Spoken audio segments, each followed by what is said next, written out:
Tonight, you'll discover a powerful secret hidden not in temples or mountain caves, but in places we often pass by without noticing. An empty chair, a quiet library, a single unread book. In the next few moments, I'll guide you through another Zen story, one that reveals how silence can speak louder than any teaching, and how presence, not perfection, holds the key to inner peace. Whether your mind feels tired, overwhelmed, or simply restless, know this: you don't need to chase stillness. Stillness has already been waiting for you, like a page that never rushes you to turn it. So take a deep breath. Let the thoughts of the day fall away.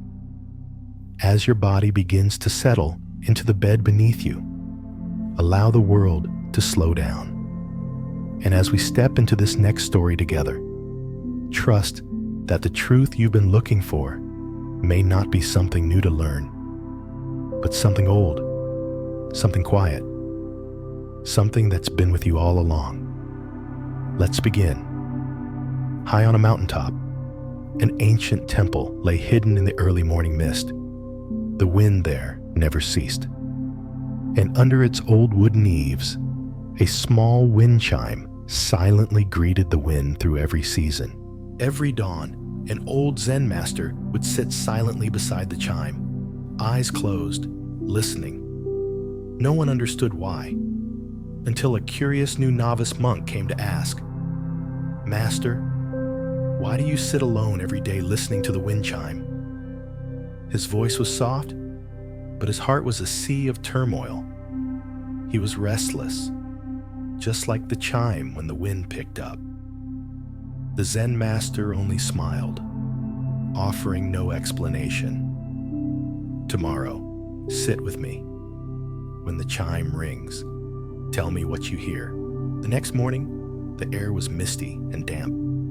The young monk shivered slightly from the cold, but his heart was eager. He wanted to understand, to grasp something. The chime stirred, a small, brief sound like a soft sigh. He replied, "I hear the chime. It's very faint. I find there's nothing special about it." In his heart, he was a little disappointed, as if he had missed a secret the master was keeping. The Zen master merely nodded without reproach. Then, tomorrow again. The following day, when the chime rang again, the young monk felt a slight shiver. The sound seemed to resonate within his chest, no longer just in his ears. It silenced him, naturally. No questions, no need for words. In the days that followed, he stopped counting time. Some days the chime didn't ring, the wind had stopped, but he still sat. And in that stillness, he began to feel his own heart quiet down, like the undisturbed surface of a lake. One morning, the chime rang. It wasn't clear if it was the wind or if he himself was ready. The sound arose, then faded, and his eyes blurred. Not sadness, not joy, just a very strange feeling, as if for the first time he could see himself, not in a mirror, but through silence. He turned to the master, his voice choked. "I no longer hear the chime.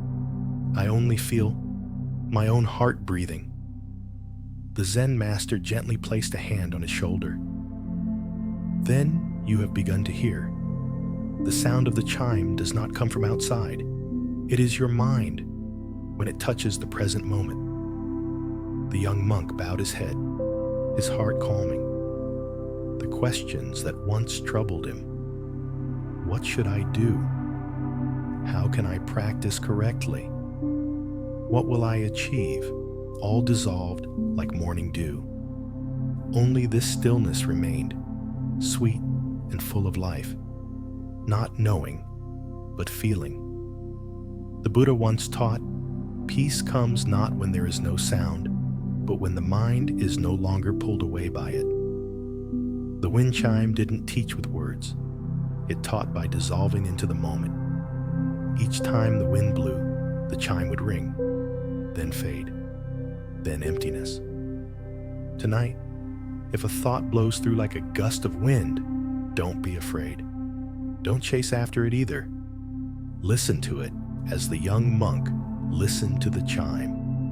Not to understand, just to feel yourself, because perhaps, amidst the noise of life, what you are searching for is simply a small wind chime, waiting for you to stop and listen. Let me share a story about a young monk who was afraid of the dark, and how a single flame helped him discover a light far greater than sight. There was a young monk who lived in a small monastery hidden deep in the forest.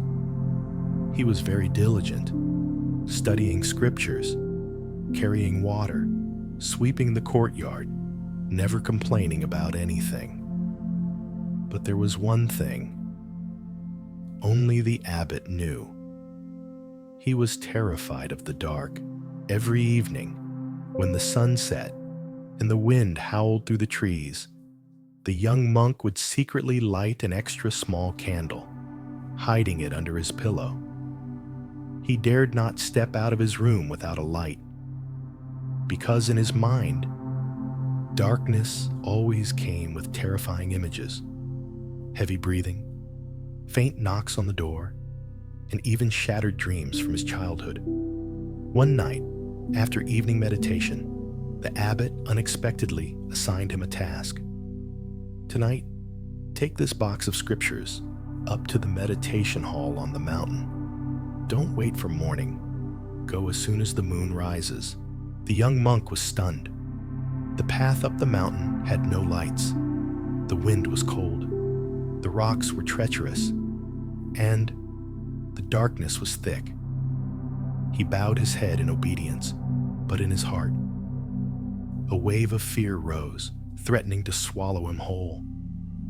When night fell, he took the box of scriptures, carrying a small candle sheltered by a paper lantern. Each step on the mountain path seemed to stretch on forever. The wind blew, trees swayed, their long shadows like hazy figures. At times, he wanted to turn back, but the master's voice echoed in his mind. Don't fight the darkness. Just carry your light. He stopped, took a deep breath, looked at the small flame in his hand, flickering, faint, but still warm. And then he saw something he had never seen before. The light of the candle, though small, was enough to dispel the darkness immediately in front of him. He didn't need to see the whole path, just one more step in the present light. When he reached the meditation hall, he set down the box of scriptures and sat beside the candle. Wind blew through the cracks in the door. The flame danced. He watched his shadow on the stone wall, a trembling shadow, like the fears he'd carried for so many years. But in that moment, he was no longer afraid of it.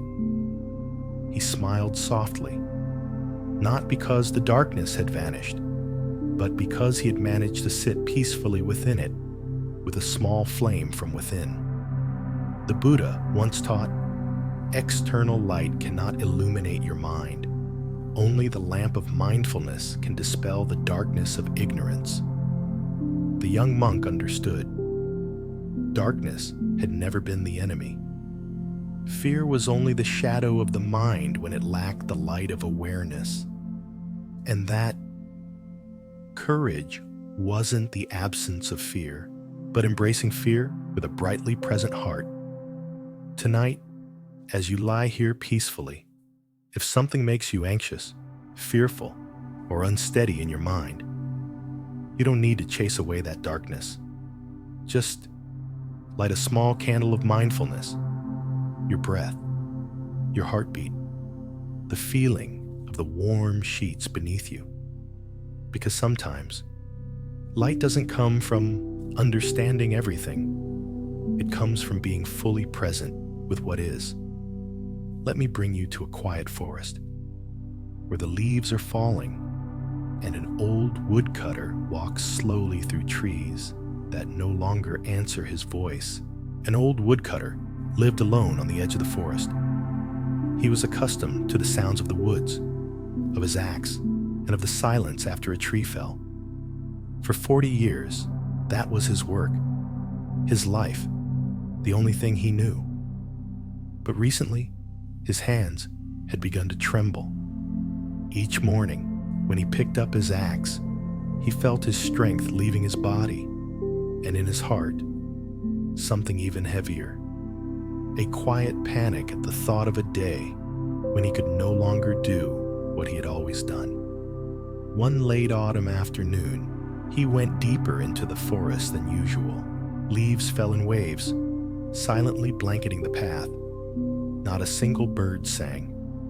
No tree seemed sturdy enough to fell, only a painful stillness. He sat down on an old tree stump, his hand resting on his worn axe. The wind blew through the forest, cold. He felt himself shedding like the leaves around him. No one needed the firewood he brought back anymore. No one waited for him in his cold house. And there was something he had never dared to face. If I can no longer chop wood, then who am I? Tears streamed down his face, not from sadness, but from an intangible loss, like an identity dissolving, unseen by anyone. Suddenly, a brilliant red leaf drifted down from somewhere, landing in his palm. It was light, thin, and strangely beautiful. A beauty that only appears on the verge of disintegration. He looked up. The entire forest seemed cloaked in fiery red, nature's farewell feast. No one mourned, no one clung, only a final brilliance before vanishing. He sat in silence, and then, for the first time in his life, he placed his axe beside him without feeling empty. He closed his eyes. His heart, like a tree, no longer waiting for spring, just needing to be fully present in this late autumn afternoon. The Buddha once taught, all things will eventually pass away. Let impermanence teach you how to love.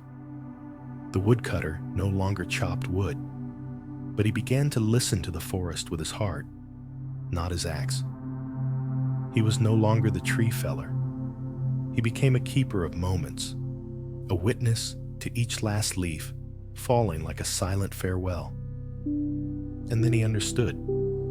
It's not what we do, but how we are present in it. That defines who we are. Tonight, if you find a part of yourself changing, if you are falling into the void of an old role about to be lost, remember the words of the forest. No need to cling to the old season. Just stay with the season that is passing, with all your heart. Perhaps putting down the axe is the only way to hear the wind. And perhaps when you no longer have to be someone, you can finally be yourself. Let me tell you the story of a young mother, and the night she learned that sometimes the most loving thing we can do is to let go. She was a young mother, living in a small house on a hillside. Her 3-year-old son, active and sensitive, was her whole world. She cared for him meticulously, as if the world would collapse if she let go for even a second. Every night, she sat by his side until he slept, and every time he woke in the night, crying from a nightmare, from thunder, or simply from being cold, she would rush to him immediately, hold him tight, and soothe him with all her heart. But as he grew, her son struggled more. He no longer wanted to be held all the time. One day, he pushed her hand away, saying, "Go away, Mommy. I can lie here by myself." His small words pricked her heart like a needle. She nodded, left the room, but a storm raged within her. Doesn't he need me anymore? What did I do wrong? That night, it rained.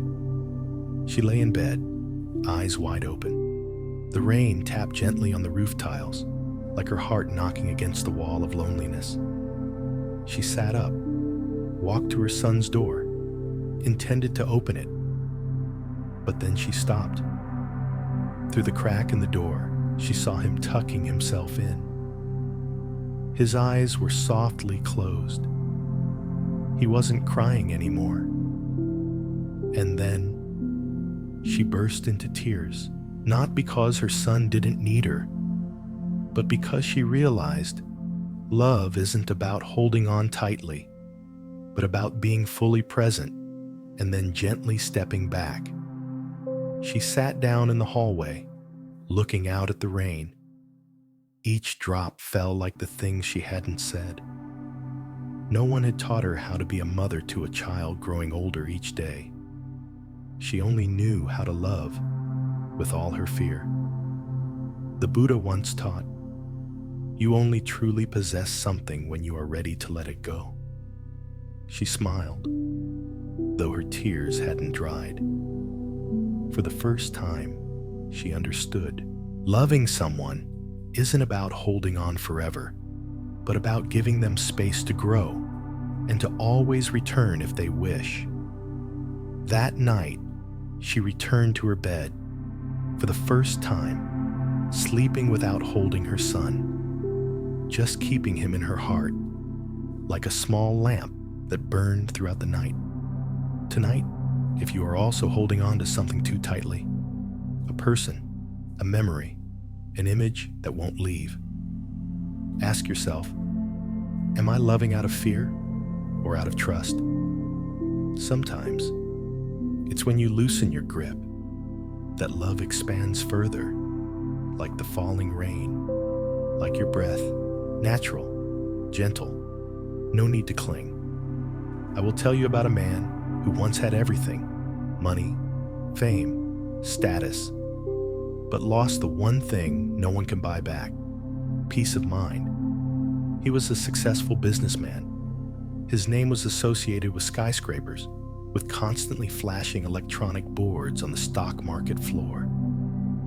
Every morning, he woke to an alarm clock. Every night, he fell asleep amidst unread emails and endlessly dancing numbers.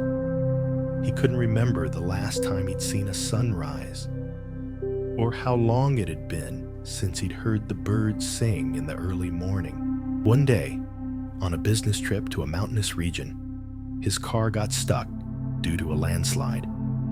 No phone signal, no meetings, no Wi-Fi. He was forced to stay in a small wooden cabin by the forest, where there was only the sound of the wind, a stream, and an unfamiliar stillness. The first night, he tossed and turned. His mind was like a swarm of bees, thousands of voices buzzing in his head. Nothing to do, no one calling, no news updates. He felt like he was dissolving away from his own identity. But then, as dawn approached, he drifted off, and the next morning, he woke to something strange. Not an alarm clock, but the sound of birds, singing as gently as mist. A sound he thought existed only in distant childhood memories. He sat up. Soft light filtered through the canopy. Before him was a simple scene, but it made his heart sink a little. A small bird perched on a branch, singing for no one, for nothing, just singing, because it was alive. He suddenly realized, for so many years, he had lived like a clock, always counting, always chasing, always running. Not once had he stopped to listen to the beat of his own heart. He sat motionless by the window, not thinking, not planning, just listening. And in that moment, he cried, not for loss, but because for the first time in years, he felt alive. The Buddha once taught, don't live as if you have 1,000 years ahead of you. Live as if every breath is a gift. When the road was cleared, he returned to the city. But the next morning, he didn't set his alarm. Instead, he opened the window and waited for the first bird to sing. Tonight, if you are also chasing something, if your mind is stretched taut by things to do, things to achieve, ask yourself, am I living like a clock or like a bird? You don't need to go anywhere. Just stop and listen. See if there's still room inside you for a peaceful morning. Because perhaps the bird song you're searching for has never disappeared. It's just waiting for you to be still long enough to hear it. I want to tell you about a man who lived by the sea. A man who each day needed only one net of fish, one meal, and one afternoon to watch the sunset, until he was convinced that it wasn't enough. He was a poor fisherman, living in a small hut by the water's edge. Every morning, he set out early and caught just enough fish for that day. The rest of the day, he spent sitting with his wife, playing with his children, and watching the sunset spill over the sea, as soft as a silk scarf. One day, a vacationing businessman visited the village. He was surprised to see the fisherman lounging in a hammock at noon, smiling without a care. "What are you doing?" the businessman asked. "Just relaxing. I've caught enough fish for today." "But if you caught more, you could sell it for money." "What for?" The fisherman sat up, curious. "Well, to buy a bigger boat, hire others to work for you, open a freezing plant, export, and then what? Then you could retire, live leisurely by the sea, do nothing at all, just lie in a hammock and watch the sunset." The fisherman burst out laughing. "But that is exactly what I'm doing every day." That night, he sat by the fire. The small flames, the gentle lapping of waves, and in his heart, a strange question echoed. Why do I find peace with so little, while others feel restless when they don't have enough? He thought about the stranger, about the dream of wealth, about the months and years of sacrificing time, family, freedom, just to find what he already held in his hands. Then he suddenly understood. Not everyone is hungry from lack of food. Some are hungry from a lack of contentment. He looked up at the sky. The moon hung suspended. The wind was salty and soft, like a lullaby. His young son stepped out of the house, hugged him, and whispered, "Dad, are we going fishing again tomorrow?" He smiled, ruffling his son's hair. "Of course. If the sea is still here, and our hearts are still light." The Buddha once taught, the richest person is not the one who has much, but the one who needs little. Tonight, if you find yourself chasing something without knowing why, if there's an emptiness in your heart that can't be filled no matter how much you have, stop for a moment. Ask yourself, how much do I truly need to be at peace? Perhaps you already have enough. You just haven't sat still long enough to realize it.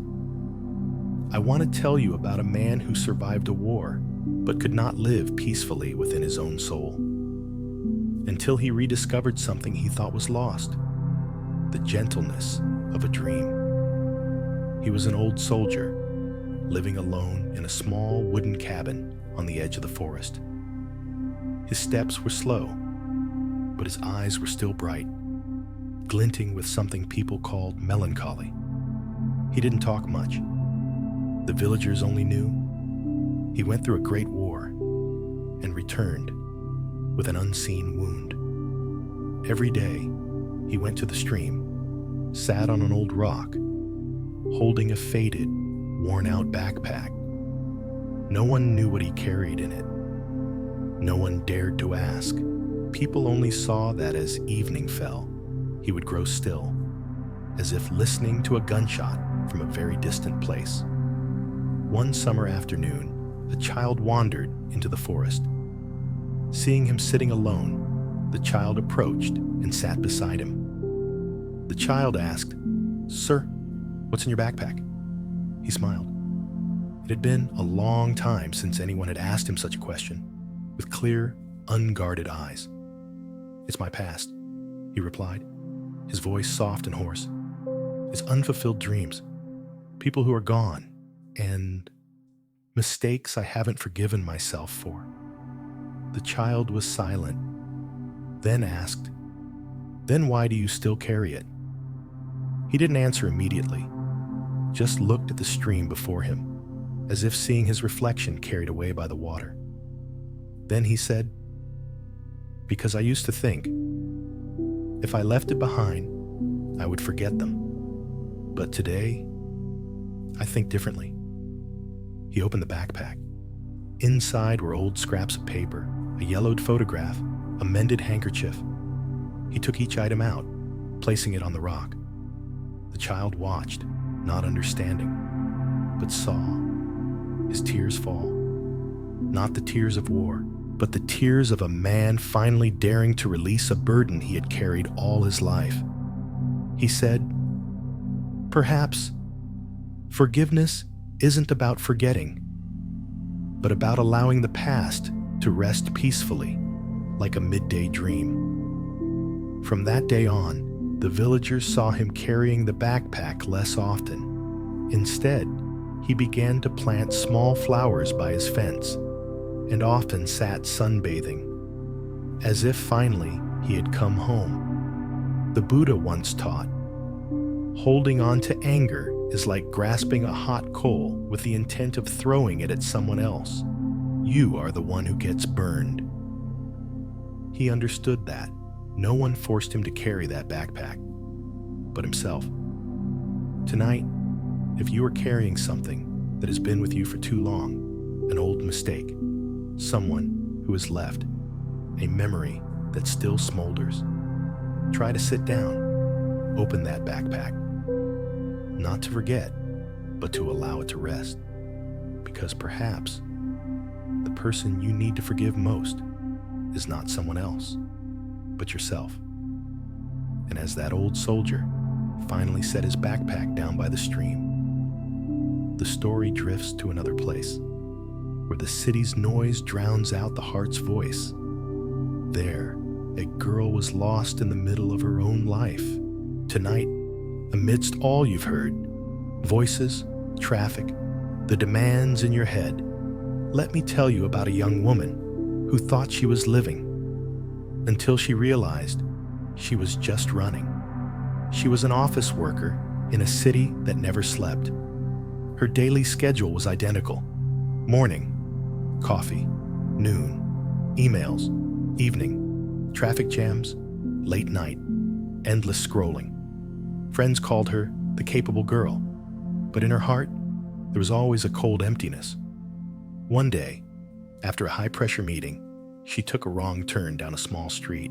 There, between two tall buildings, was a narrow, quiet old shrine.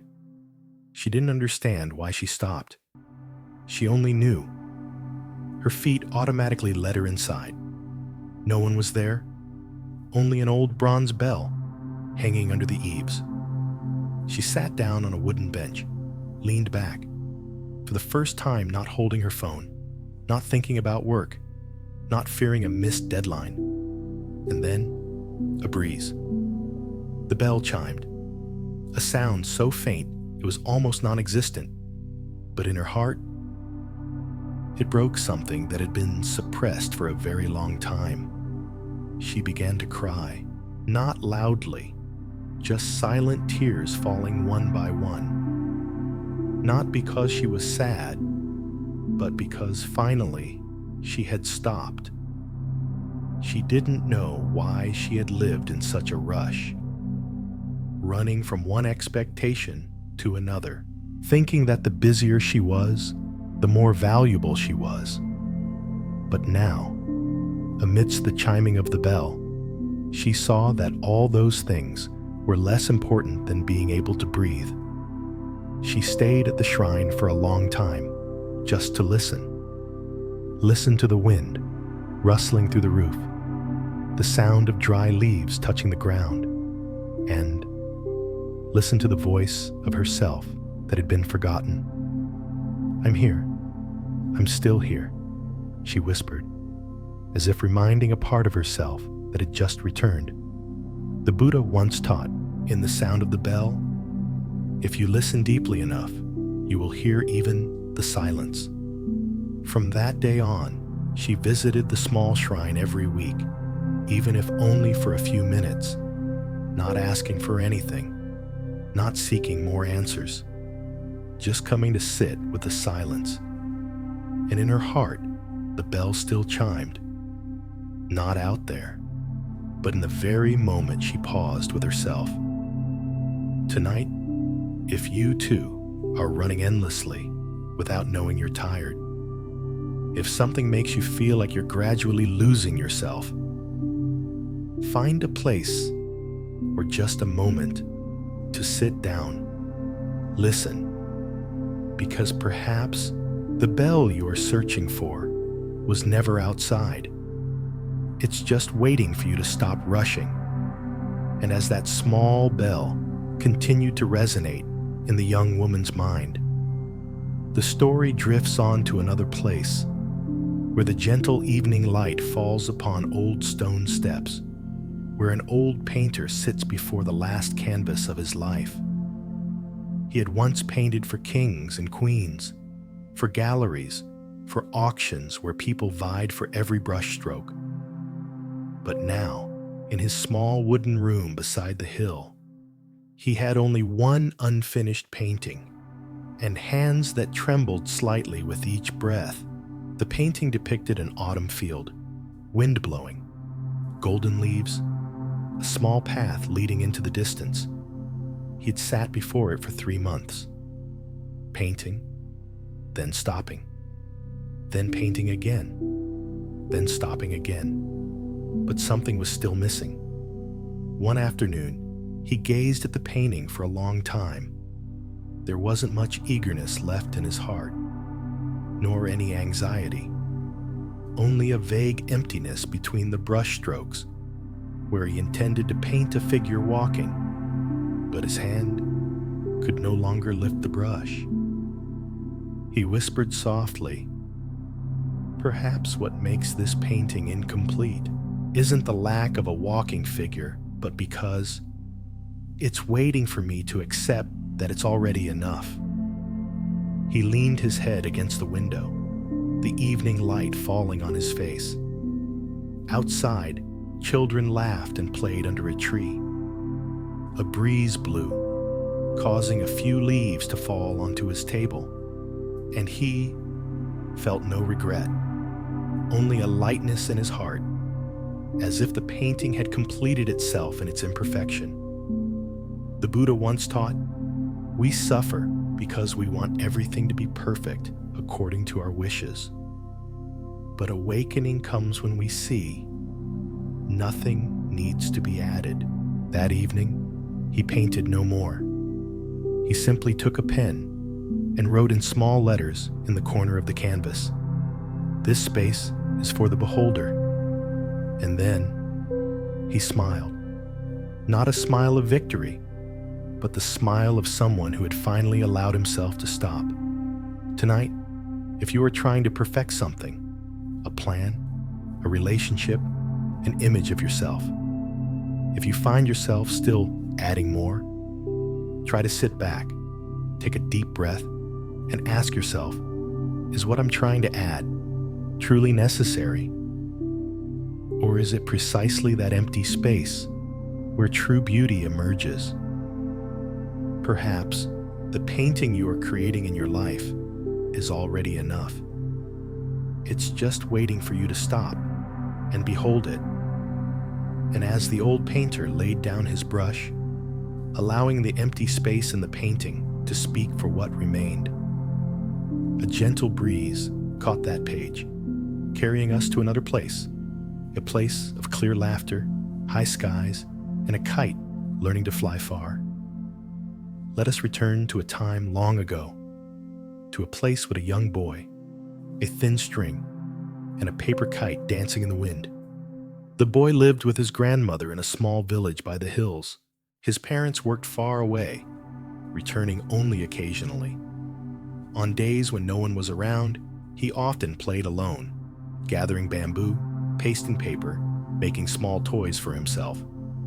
The first time he made a kite, it didn't fly. The second time, it flew.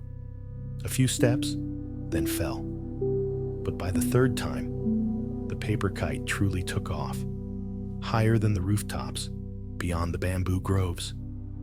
He ran across the fields, clutching the string tightly, his heart pounding with excitement.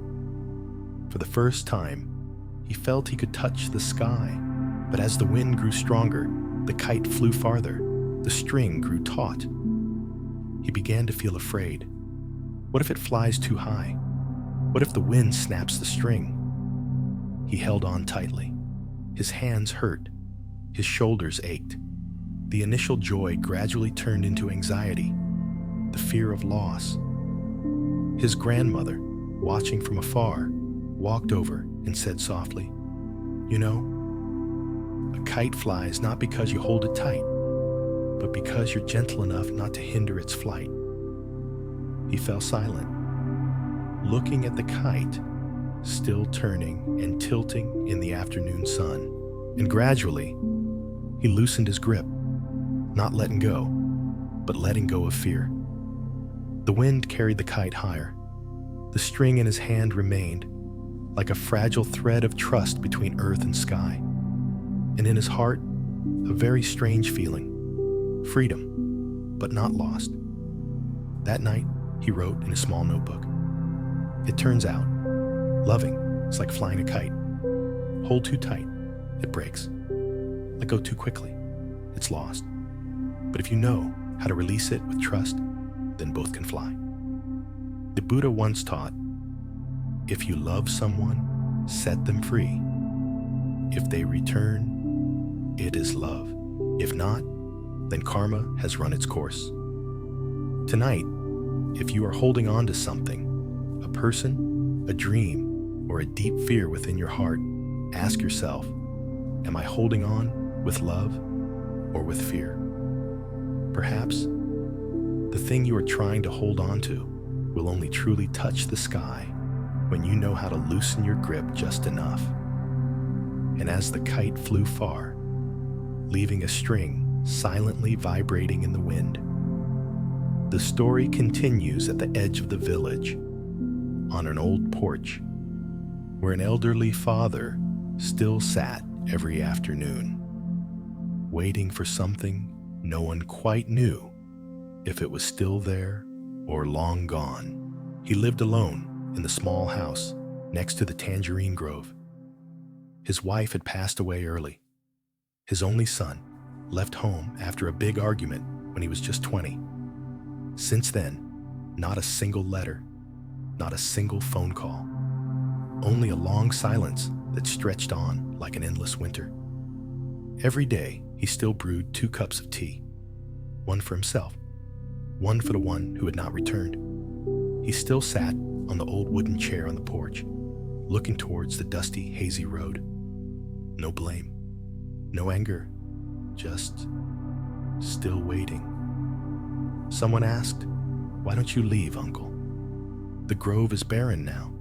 The house is empty. Who is there to come back to?" He just smiled.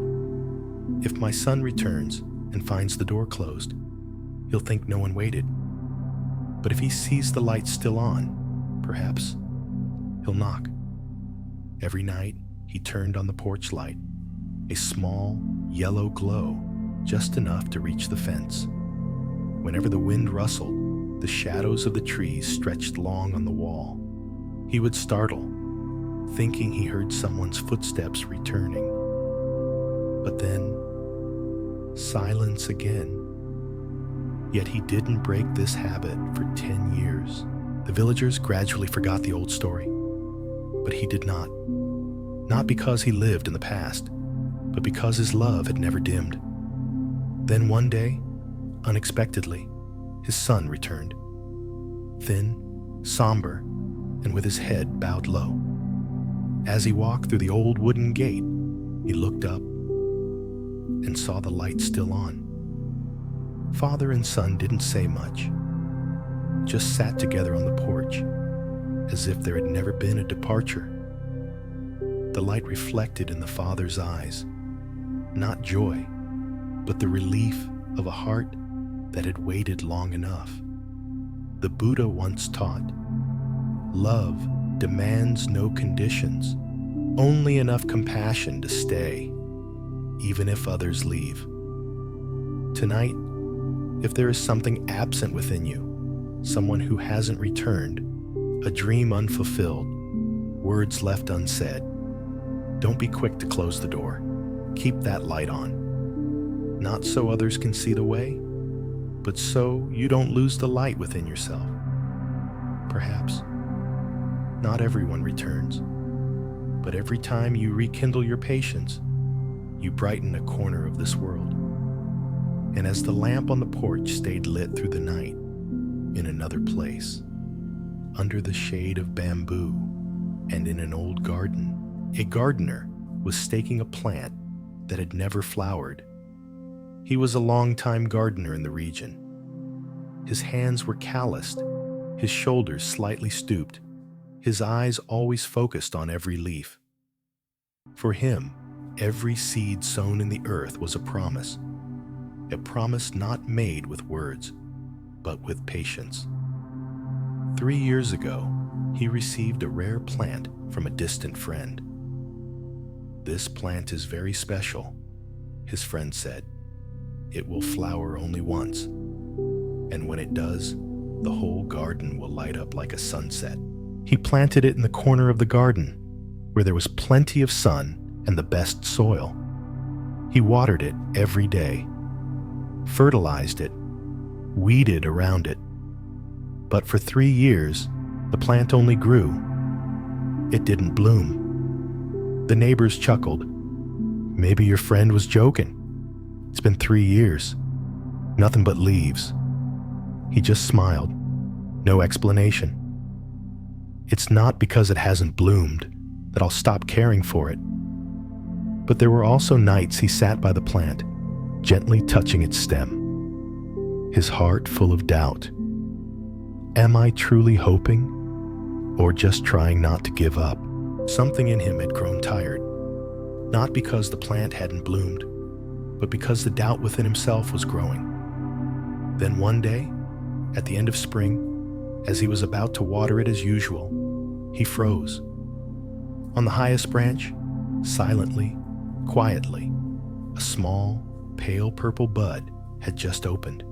It wasn't vibrant, it wasn't fragrant, just a delicate life unfolding without needing to prove anything. He sat down, saying nothing. Tears fell, not because the flower had bloomed, but because he hadn't left before it happened. The Buddha once taught, no flower blooms in a hurry. Everything arrives right when it is ripe. That evening, he wrote in his gardening journal, "I don't sow to see results. I sow to learn how to trust."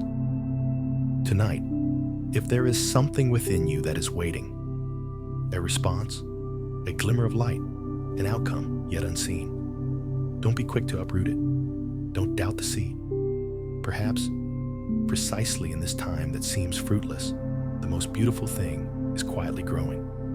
Perhaps you are the one life is trusting, not to leave, not to rush, just to quietly care until what is meant to come will come.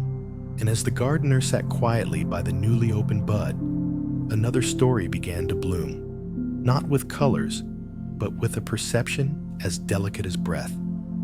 Somewhere, there was a girl who had never seen light, but once she heard the dawn. She was born blind, never knew what red or blue looked like, never seen sunlight or looked into her mother's face. But she wasn't sad about it, at least not outwardly. She learned to distinguish things by sound, warmth, scent, and above all, she learned to smile without needing to see her own. One day, she went with a group of friends to a distant mountain range. They told her, "Tomorrow morning, we're going to the hilltop to watch the first sunrise of the new year." She was silent for a moment, then asked, "If I can't see it, will I be able to feel it?" They didn't answer right away, but one friend gently said, "Come with us. If you can't see it, then listening is fine too." It was still dark when they climbed the hill. The air was bitingly cold. She heard the rustle of sandals in the grass, the breathing of the person beside her, the sound of wind passing through dry branches, but the sunrise. She couldn't hear anything yet. Then suddenly, a silence fell. Everyone stopped talking, stopped moving. Someone whispered, "It's coming." She couldn't see, but in that moment, she felt the skin on her face gradually warm. She heard birds begin to chirp very softly, and something like light that wasn't light spread gently from the space around, touching deep inside her. She couldn't describe it. She only knew. Her heart softened. No longer a person who couldn't see, but a person who was present. She laughed. A tear fell and said softly, "I think I just touched the sunrise." The Buddha once taught, "True light does not come from the eyes, but from the awakening within the mind." That evening, she didn't write in her journal with words. She just placed her hand on her chest, where her heart still beat, and knew. Some things don't need to be seen to be perceived. Some things must be felt, with eyes closed. Tonight, if you are searching for something that seems out of reach, if you feel you are lacking something to be whole, close your eyes and ask very gently, "Where is that thing? Out there, or right here in my heart?" Perhaps you don't need to see the light. You just need to allow it to touch you. And as the blind girl felt the light upon her skin, in another place, in an old street, a small shop was nestled between two walls.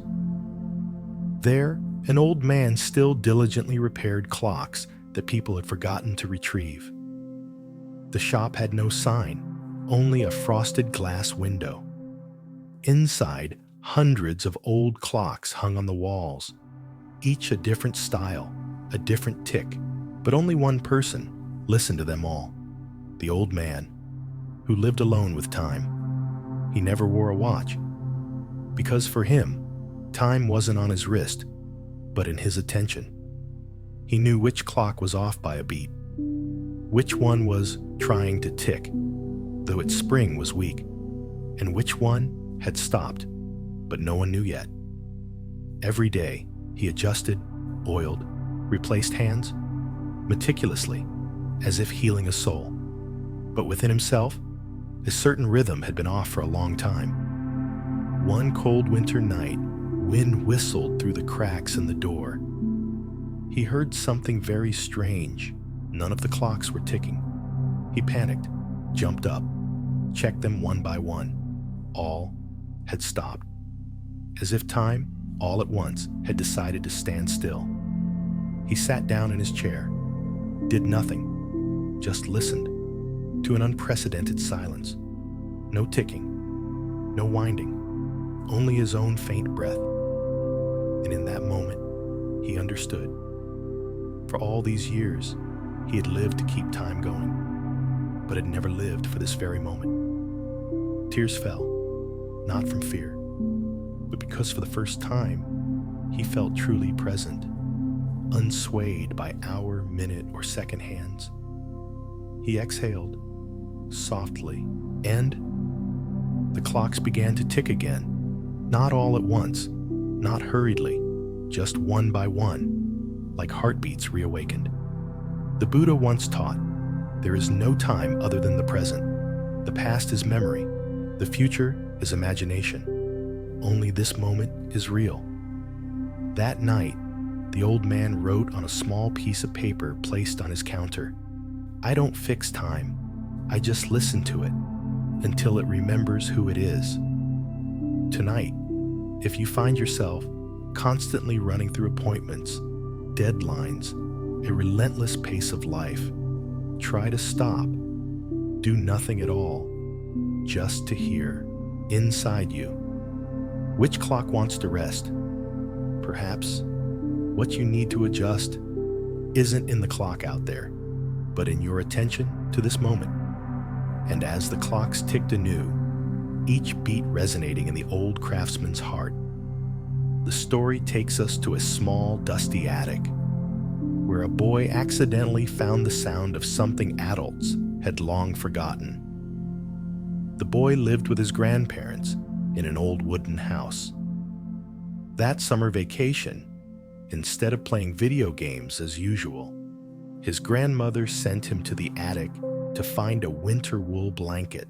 In the dark attic, he fumbled through paper boxes, old books, broken clocks, and then, in the darkest corner, he discovered a small, square, carved wooden object. It was a music box. He wiped the thick layer of dust from its lid and gently turned a small, rusted iron key. At first, nothing happened. But then, a click sounded. Then, a small, off-key, but deeply nostalgic melody began to play. He stood transfixed, not because the melody was beautiful, but because a strange feeling washed over him, as if he had just touched something that had once lived, been loved, and then forgotten. That evening, he brought the music box down to ask his grandmother. She smiled, her eyes glinting with a distant memory. "That was your mother's music box. When she was little, I used to play it for her every night before she slept. Then she grew up, didn't need it anymore, so we put it in the attic." The boy didn't ask further. He just quietly took the music box back to his room, placing it beside his pillow. That night, he didn't look at his phone, didn't ask for an audiobook. He just wound the music box and lay still. The faint but gentle sound lulled him into the lightest sleep he'd had in a long time. The next morning, he scrawled in his notebook, "Some things don't need to be big or new. As long as someone still listens, they will live again." The Buddha once taught, "Our mind is like a music box. If neglected, it will fall silent. But if touched with attention, it will play melodies we thought we had lost." Tonight, if there's something within you that you once cherished but haven't touched in a long time, an old habit, a song, a childhood dream, try to be still and open it with your gentle presence.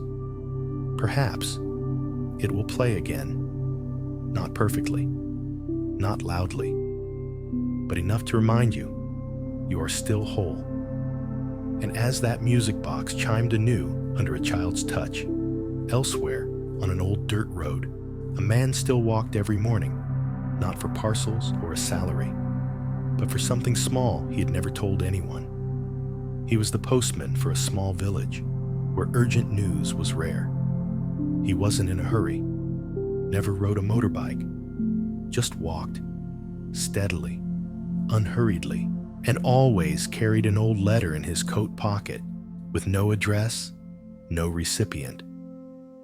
The villagers called it the strange letter, and sometimes teased, "What are you keeping it for, uncle? If no one's receiving it, where are you sending it?" He would just smile, his voice a little hoarse. "I'm not sending it to anyone, because it's written to myself." It turned out it was a letter he had written 10 years prior. On a rainy night, when his wife had just passed away, his son had left home, and he felt redundant, even in his own life. That night, He wrote it all down. The anger, the sadness, the unanswered questions. Then he folded it. No stamp, no address, just 2 words on the envelope. Dear self. He intended to burn it, but then he kept it. He didn't know why. From that day on, every day he delivered mail. He also delivered a letter to himself. Not sending it, just carrying it.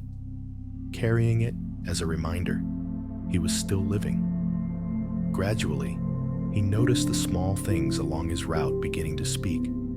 The sound of wind rustling through bamboo. The smell of baking from someone's house. A hello uncle from a first grader. All of it became a gentle answer to the letter that was never replied to. 5 years later, his son returned. No explanation, just hugged him tightly.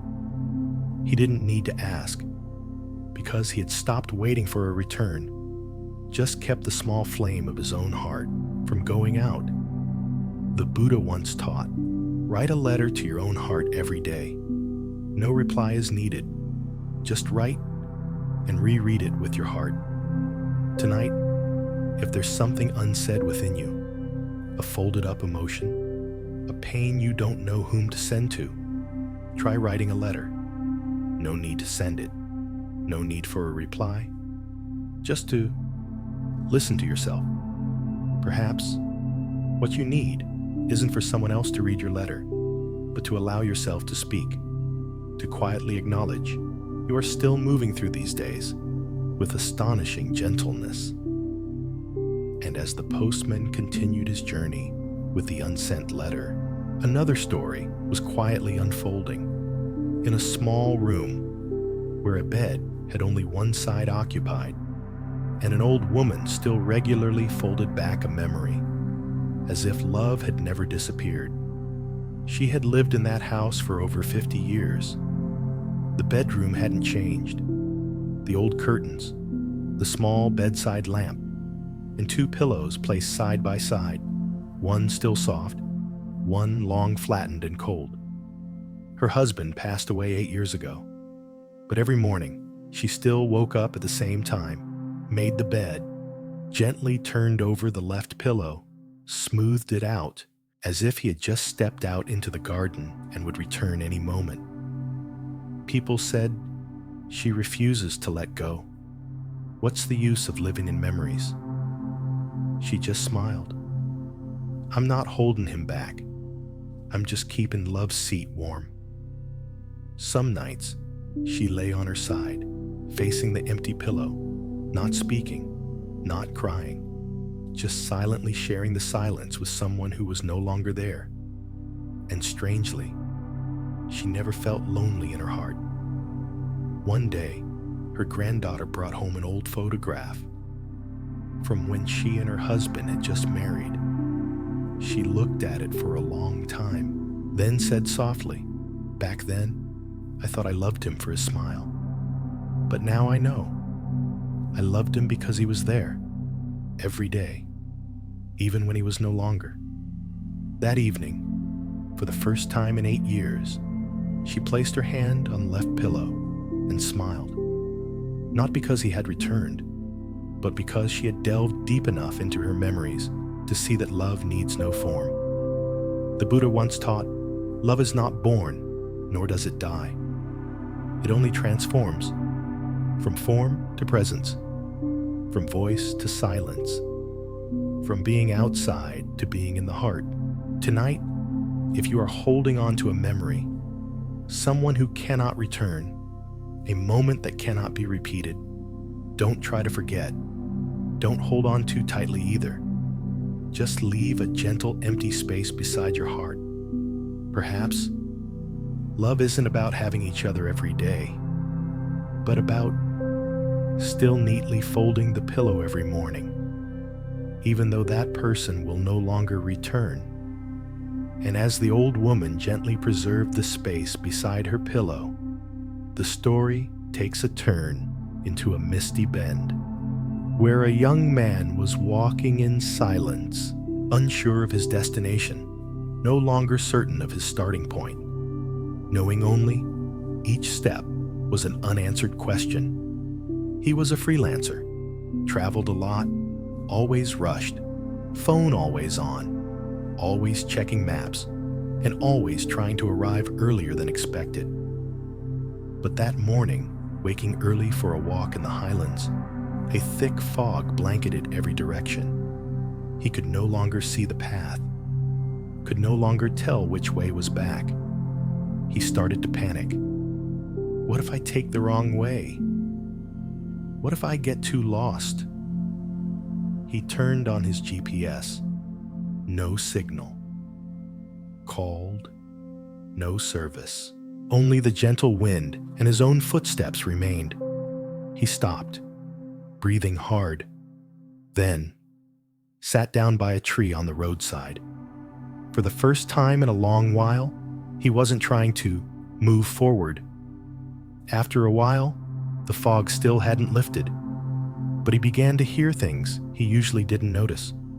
The sound of water dripping from leaves, the sound of a bird softly chirping in the bushes, and his own heart beating steadily, not fast, not slow.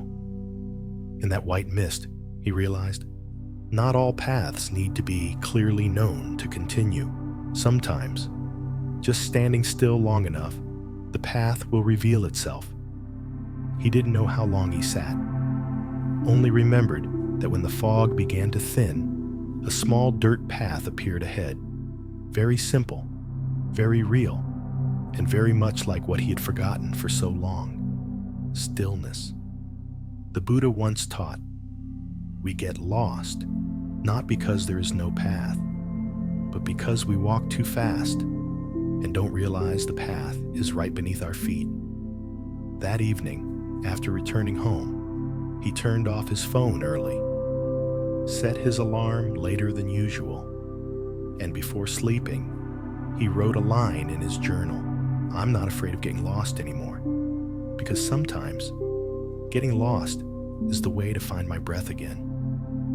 Tonight, if you feel uncertain, if you are in the fog of life, unsure of what lies ahead, stop for a moment. No need to try to find the way immediately. Perhaps the path doesn't come from ahead, but from being fully present in every step you take. And as the lost traveler found himself again in the fog, the story shifts to a rain-soaked intersection, where a child stood waiting, holding a small umbrella, and a sudden downpour taught them something many adults have long forgotten. The boy, about 7 years old, wearing a faded school uniform, stood at the school gate. The rain was starting to fall heavily. Everyone around hurried. Cars pulled over to the curb, but he just stood still, sheltering himself, and something else. Passers-by thought he was waiting for someone to pick him up. But no, he was sheltering a wet, shivering puppy under a stone bench with his small umbrella. When someone asked, "Aren't you afraid of getting wet?" he shook his head. "It has no one to shelter it, but I have an umbrella." Simple words, light as rain, but they made the adult nearby stand silently. A hurried man at that moment, amidst deadlines and business cards, slowed down, looked at the child, then looked at himself, not hugging anyone, not sheltering anyone, not stopping for anyone, just rushing. The man walked over, took off his coat, and draped it over the boy and the small dog, said nothing, just smiled. And as the rain gradually subsided, the boy turned to thank him, then said softly, "Sir, if everyone could shelter someone else, maybe no one would have to get wet." The Buddha once taught, no one becomes poorer for sharing kindness, and no one is too small to be a refuge for another soul. That evening, the man went home earlier than usual. He hugged his son longer than usual, and for the first time in months, he called his elderly father whom he had neglected, not because he got wet in the rain, but because in that rain, a small umbrella had opened in his heart. Tonight, if you find yourself too busy, too tired, or too rushed to stop for someone, remember, perhaps you don't need to do anything grand. Just reach out your hand and shelter someone shivering from a small rain. Perhaps, in that very act, you will find the warmest refuge, unspoken compassion. And as the small umbrella closed with the rain, the story drifts to an old street corner where the rush of life often passes by without stopping. There, an old man sat by the roadside, head bowed, polishing a pair of tattered shoes, with the care as if he were wiping dust from his own heart. He had shined shoes for nearly 40 years, always in the same spot, under an old tree by the bus stop. No one knew his name. People called him the Old Shoeshine Man. Thousands of footsteps passed by every day. Only a few stopped, but he never missed a day. On cold days, he still spread out his tarp, set out his old tin of polish. Some mornings, no one came, but he still sat, watching the passing feet, all shapes, all destinies. He once told a curious student who stopped by, "Shining shoes is like listening. Every pair of shoes is a story. I don't need to ask. Just polish them well, and they walk a little lighter."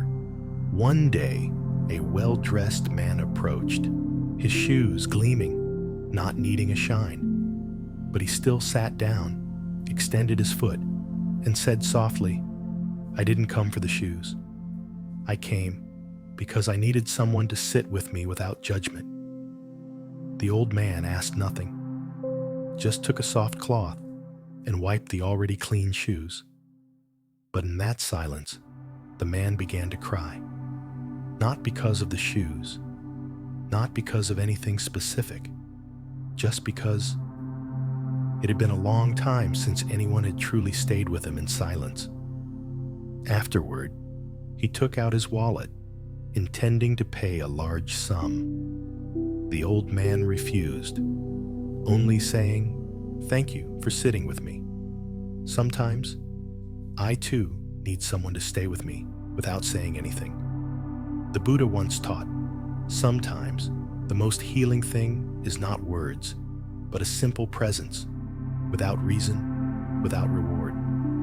That evening, the man went home, opened his closet, and took out an old, tattered pair of shoes from his student days, shoes he had once wanted to throw away.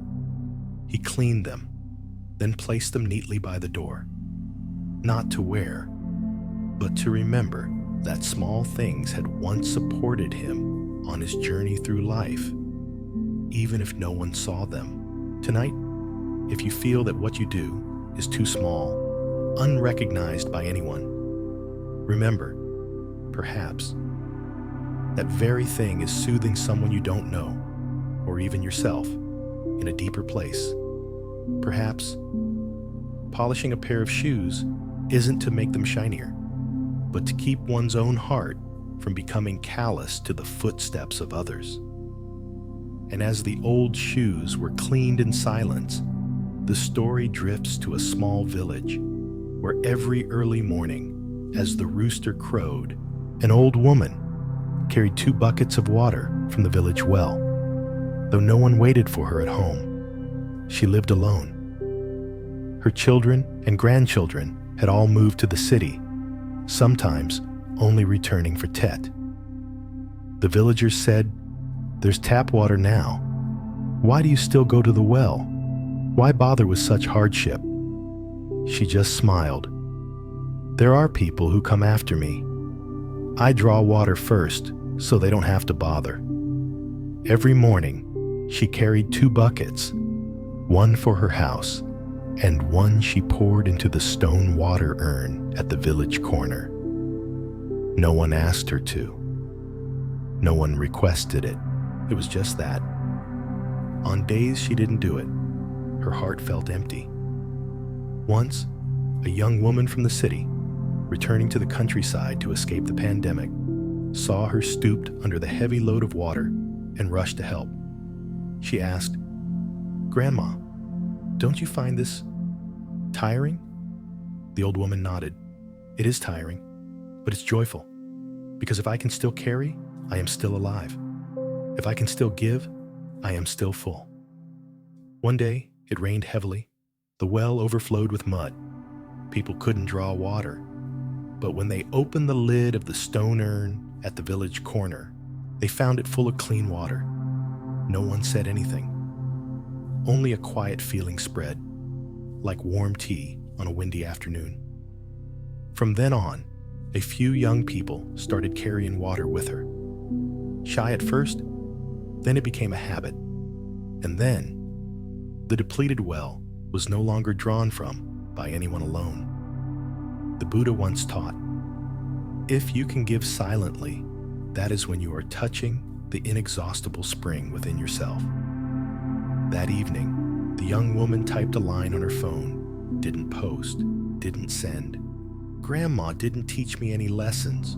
She just walked ahead of me, long enough for me to know that silence too is a lamp. Tonight, if you feel you are giving without anyone seeing, doing small things no one knows about, remember, perhaps that very thing is keeping a corner of life's well from ever running dry. Perhaps you don't need anyone to say thank you because you are living by something quieter, the joy of one who can still carry for someone who hasn't arrived yet. And as the well remained full, thanks to footsteps that needed no applause, the story continues on an old train platform, where a train is about to depart and a young person sits, catching their breath amidst unvoiced decisions.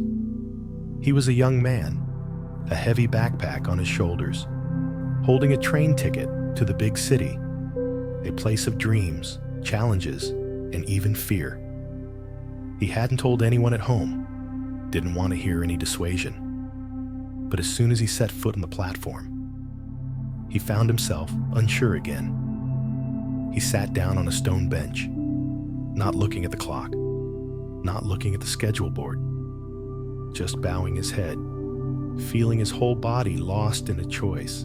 Beside him, an old man sat quietly, holding a cup of hot tea, not looking at him, not asking questions. But after a few minutes, he said gently, "First time traveling far, son?" He nodded slightly, unable to hide his anxiety.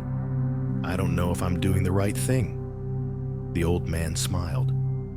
Not an all-knowing smile, but the smile of someone who had once been bewildered and was still here. He said, "When I was your age, I also sat at this station. At that time, I thought, if I get on the train, I'll lose what I have now. But I didn't know.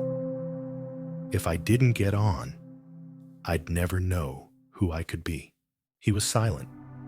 The train was about to arrive. The loudspeaker announced its approach. People hurried, pulling suitcases, saying goodbye. But he still sat there. "So, did you get on the train then?"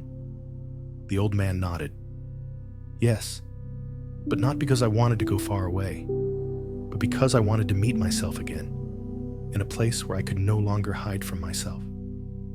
He stood up, looked towards the train, slowly rolling into the station. No longer rushed, no longer certain, only a readiness, as gentle as the train whistle at dawn. He turned. The old man was gone. No goodbye, no asking for his name. But he had left a silence that no one else could fill. The Buddha once taught, you cannot travel far if you carry things you are not ready to leave behind. But also, don't be afraid to go if your heart still knows how to listen. Tonight, if you are also facing a journey, a decision, a transformation, Sit for a moment.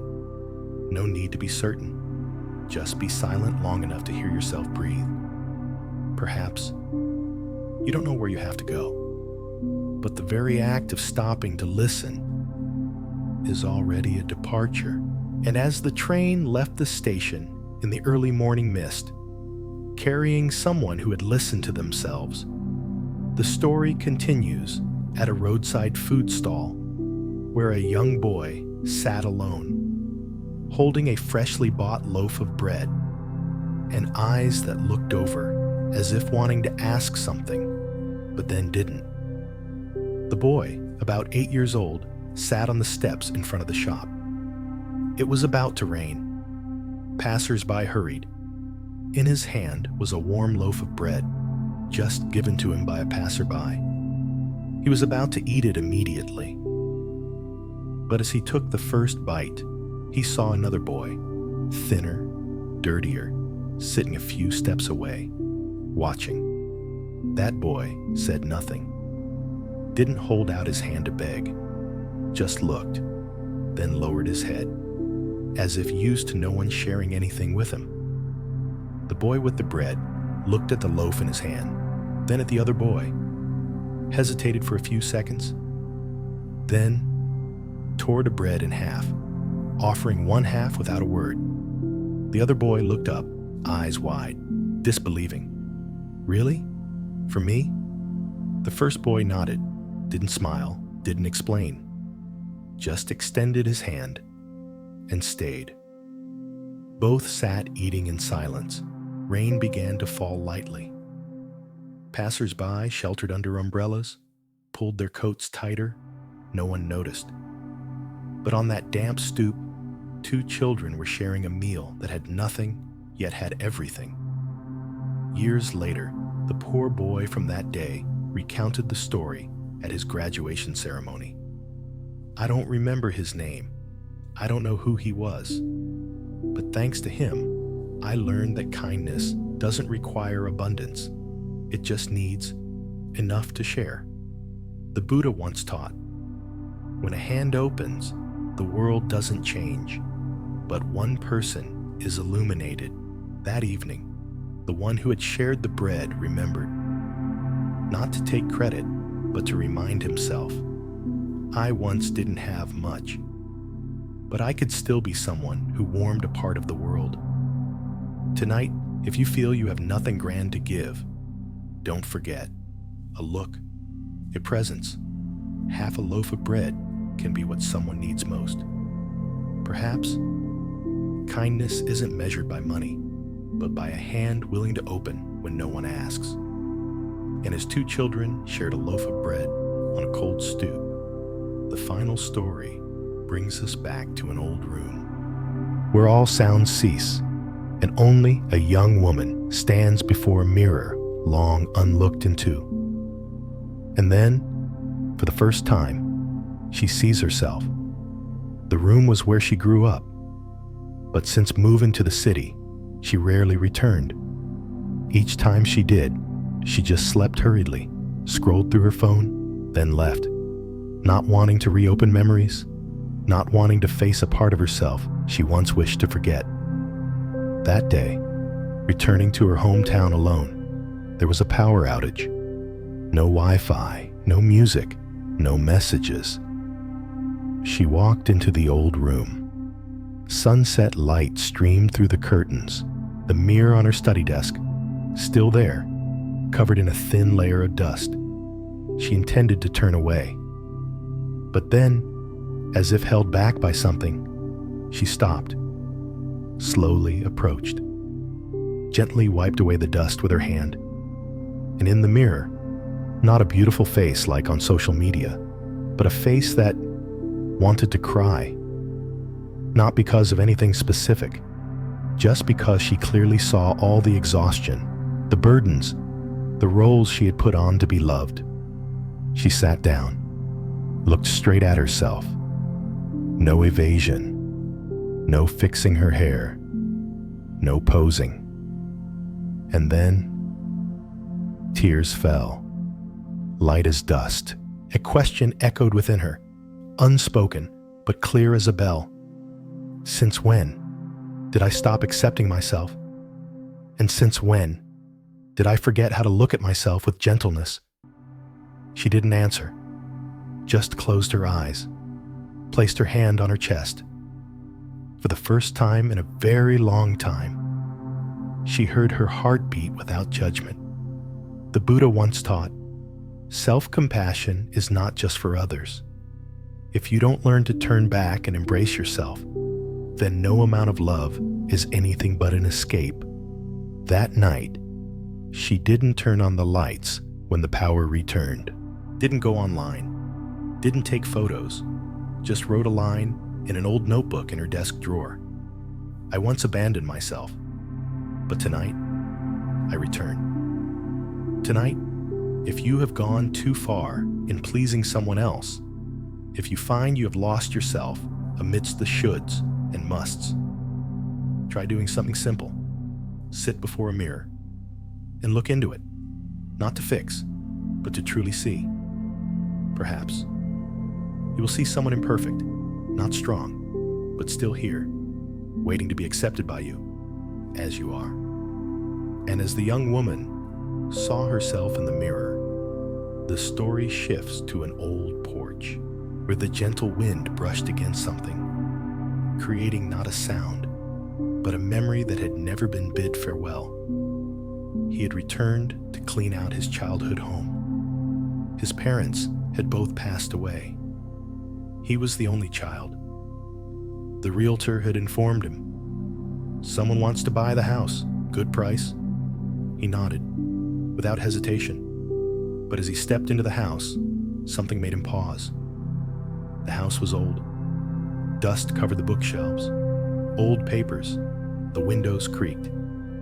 He worked quickly, sorting, packing, discarding. He thought, "I'm doing the right thing. Can't hold on to the past forever." Around noon, as he went out to the back porch, he suddenly stopped. A light breeze blew, and there it was, a strange yet heart-wrenchingly familiar sound. It was the old wind chime his mother had hung when he was little. It was still there, the string frayed, the bronze chimes tarnished, still singing whenever the wind came.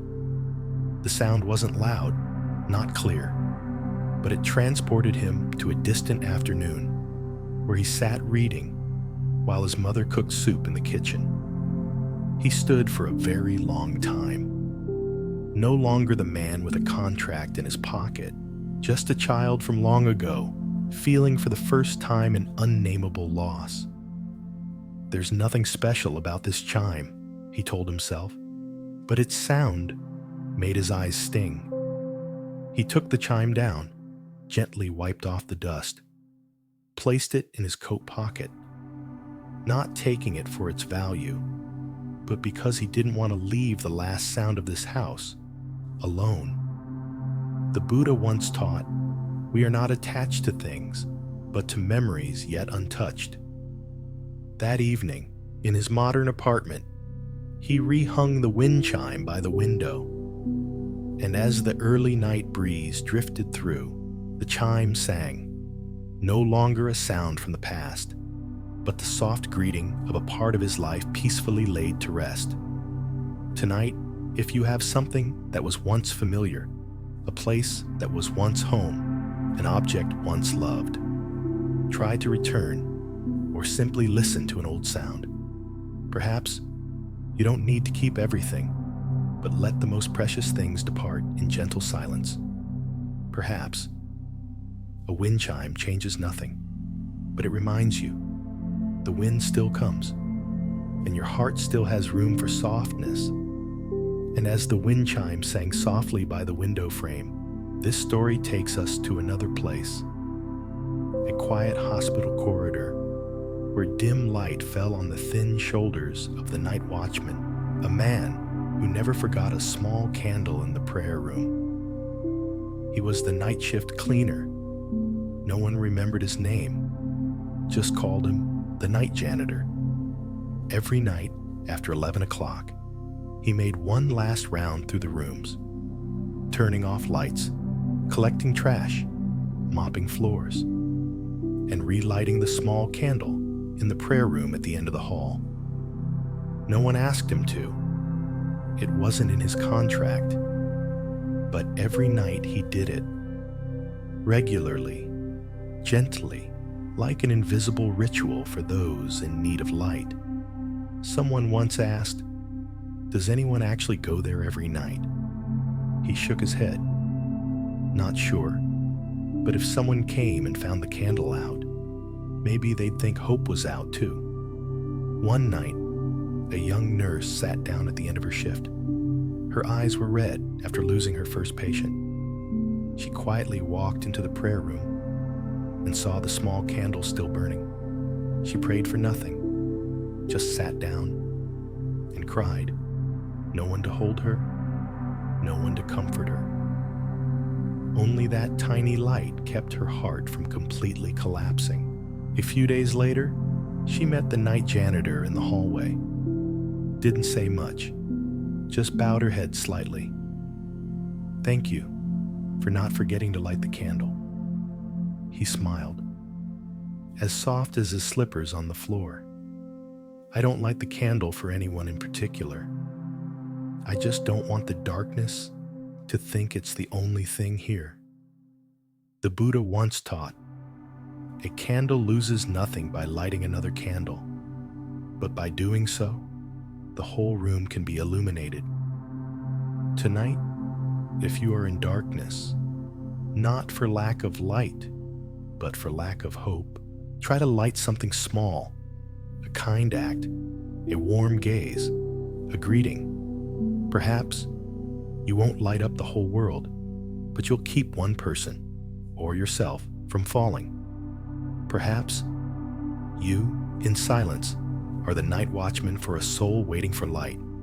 And as the candle continued to burn silently at the end of the hospital corridor, the next story takes us out to the street, where pale yellow sunlight coated a rusted tin roof, where an old man sat every afternoon, hunched over, fixing each rusty, creaking gear, even though no one ever came to claim that bicycle. That bicycle had been left in the corner of his shop for over 3 months. Abandoned after a chain broke, no one came to pick it up. Others said, "Throw it out to make space." But the old man kept it, and every afternoon he'd fix a little more. No rush, no expectation. Just that if the wheels could turn again, his own heart felt less creaky. A child who often passed by asked, "Whose bike is that, Grandpa?" He smiled, wiping sweat from his forehead. "Don't know. But if it comes back, it deserves a bike that's ready to roll again." One rainy day, he still sat there, using a dry cloth to wipe each chain link, gently oiling it. Someone passing by shook their head. "Who are you fixing it for? Working so hard?" He didn't answer immediately, just looked at the old bike, now clean, wheels spinning smoothly, then said, "Not fixing it for a person. Fixing it so my own heart doesn't rust like old neglected iron." A few weeks later, a young woman stopped in front of the shop, hesitated, then asked softly, "The old blue bicycle, do you still have it?" The old man was momentarily stunned, then smiled. "Yes, it's been waiting for you like you just left yesterday." She burst into tears, not for the bicycle, but because someone had kept something she thought she didn't deserve to return to. The Buddha once taught, to preserve a thing, a place, a heart, not because you are certain someone will return, but because you choose not to lose the compassion within yourself. Tonight, if you are doing something no one sees, no one thanks you for, if you are holding on to something seemingly useless, an old letter, an unfinished promise, an ownerless item, ask your heart, who am I keeping it for? Or is it because I don't want my heart to become colder then what was lost? Perhaps it's not that the person will return, but that you still have a place for gentleness, even for things that are gone. And as the old bicycle was repaired by unhurried hands, the story takes us to a small house on a hillside where a man lived alone, keeping hundreds of letters in a drawer, all of them unanswered. He used to be a teacher. People respected him, sought his advice, sent thank you letters, birthday cards, but he never replied, not out of pride. It was just, he didn't know what to begin with. Everyone has their own life, he thought. Maybe they just wrote out of courtesy. They don't need me to reply. And so, month after month, year after year, the stack of letters grew thicker, and his heart grew thinner. One rainy afternoon, the postman left a brown envelope, no sender's name, only one short line. No reply needed. Just read slowly. Inside were handwritten lines, slanted and trembling slightly. I don't know if you still remember me, teacher, but years ago, when I wrote to you saying I wanted to drop out of school, you didn't reply. But strangely, I kept going. Maybe because I thought, if teacher is silent, perhaps he believes I won't give up. And now, I understand. Not all replies need words. He sat motionless for a long time. Before him was the pile of old letters he had never opened. And he knew, within those letters were things that had never been heard. Not because he didn't care, but because he was afraid he wasn't gentle enough to respond. That evening, he began to do something he never had before. Took a pen, chose a letter, wrote a reply. Not perfect, not lengthy, just, I have read it, and I am here, even if you don't need to know. The Buddha once taught, words do not necessarily have to be spoken aloud. A silent heart that opens is also a reply to another soul waiting to be understood. Tonight, if there are things within you that were once sent, a look, help, an unanswered word of love, don't let them lie forever in the drawer of memory. Try to rewrite them, resend them, or simply think of them with all your appreciation. Perhaps not every letter needs a reply, but every love ever sent deserves to be opened with gratitude. And as the unnamed letter was opened by a heart that knew how to listen silently, the story gently shifts to a small kitchen, where every evening a yellow light shone down on a dining table with 2 chairs, and an old woman still prepared 2 portions of rice, though for many years only one person ate. She lived alone. Her husband passed away 12 years ago after a chest pain on a winter afternoon. Her children and grandchildren were busy, visiting a few times a year, but every evening she cooked 2 portions, set out 2 pairs of chopsticks, 2 bowls of soup. Someone asked, "Don't you feel sad with the other chair empty?" She smiled, her eyes unrippled. "Not sad, because I don't cook for memory. I cook so my heart doesn't forget how to love." One day, a neighbor came over to borrow some scallions and saw her wiping the empty chair. The neighbor blurted out, "Why are you wiping it? No one sits there." She continued wiping, her hand as gentle as if touching something sacred. If one day he returns in a dream, I want his seat to still be warm. It wasn't that she was delusional. It wasn't that she hadn't let go. She simply hadn't forgotten how to keep a small space for unconditional love, not expecting a response, not needing a presence, just to continue caring with an intact heart. A granddaughter visiting for the holidays, saw this and asked softly, "Grandma, do you feel lonely?" She placed her hand on her granddaughter's head, smiling gently. There are people who are no longer here, but their presence still makes you ask that question. That is enough. The Buddha once taught, true love does not disappear when the other person leaves. It continues in the form of care, remembrance, and gratitude for having had each other.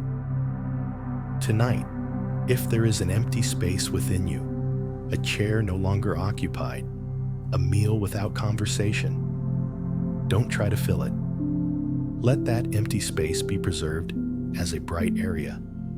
Perhaps no one needs to sit there anymore, but you can still set out an extra pair of chopsticks as a way to continue loving, unconditionally, without words.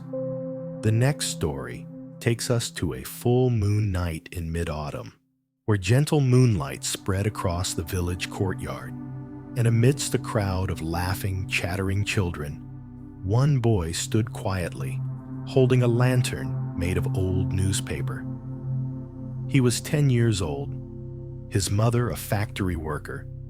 His father had left when he was very young. In previous mid-autumn festivals, he usually just sat behind the window, watching the children outside with their sparkling carp lanterns and star lanterns. This year, he decided to make one for himself. Newspaper begged from the grocery store. Bamboo sticks gathered from the bushes behind his house. The glue was paste cooked from cassava flour his mother had left. He worked diligently for 2 evenings. Hands dirty, eyes focused, lips pressed tight as if writing something very important. Not with words, but with the belief he too deserved to hold a lantern. That evening, the village courtyard was ablaze with lights.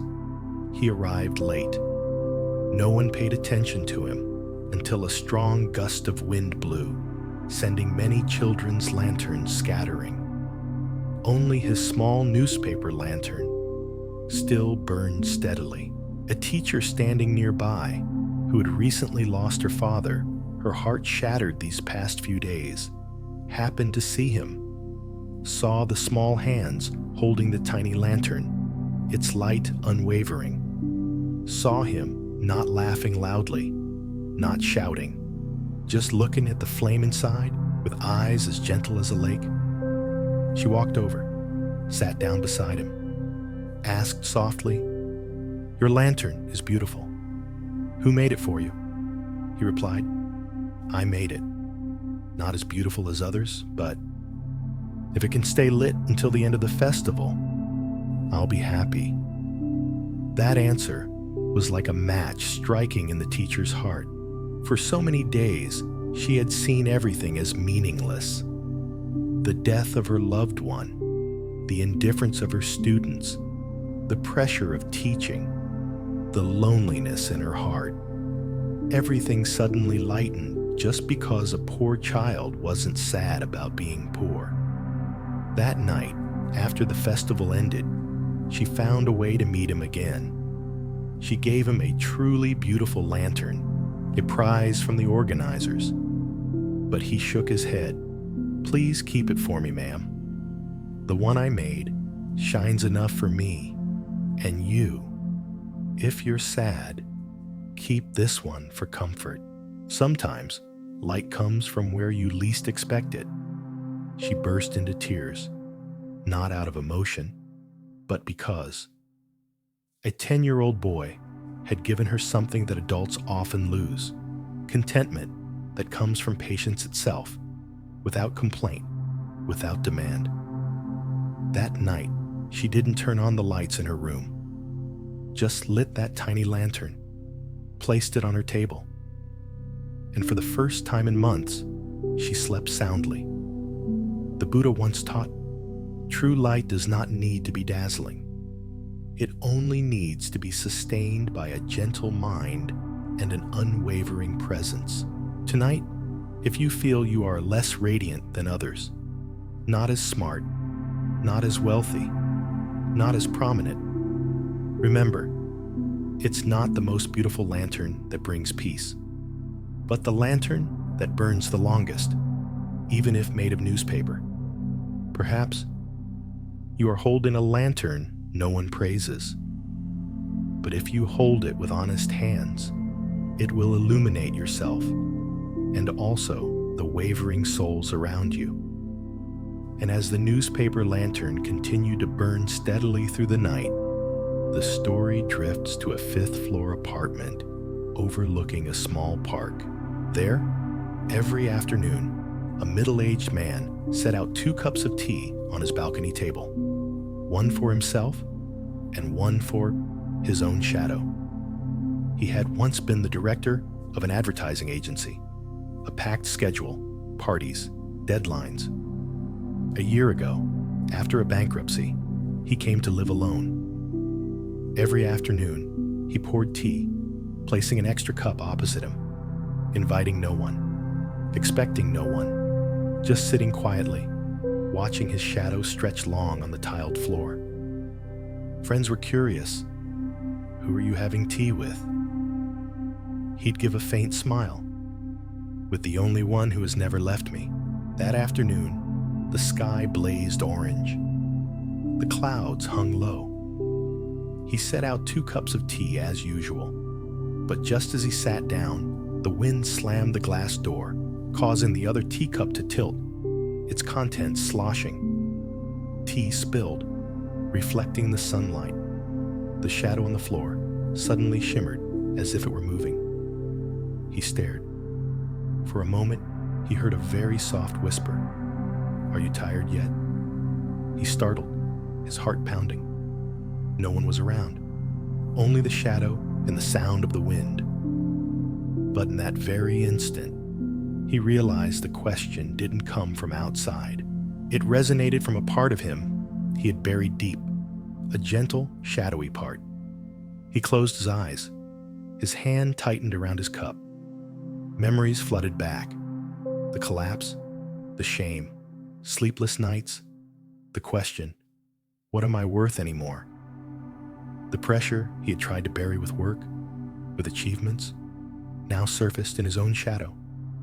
He put his teacup down and replied softly, not aloud, "I am tired, but I'm afraid to admit I'm tired." The shadow didn't reply, but seemed to nod. For the first time, he allowed himself to cry.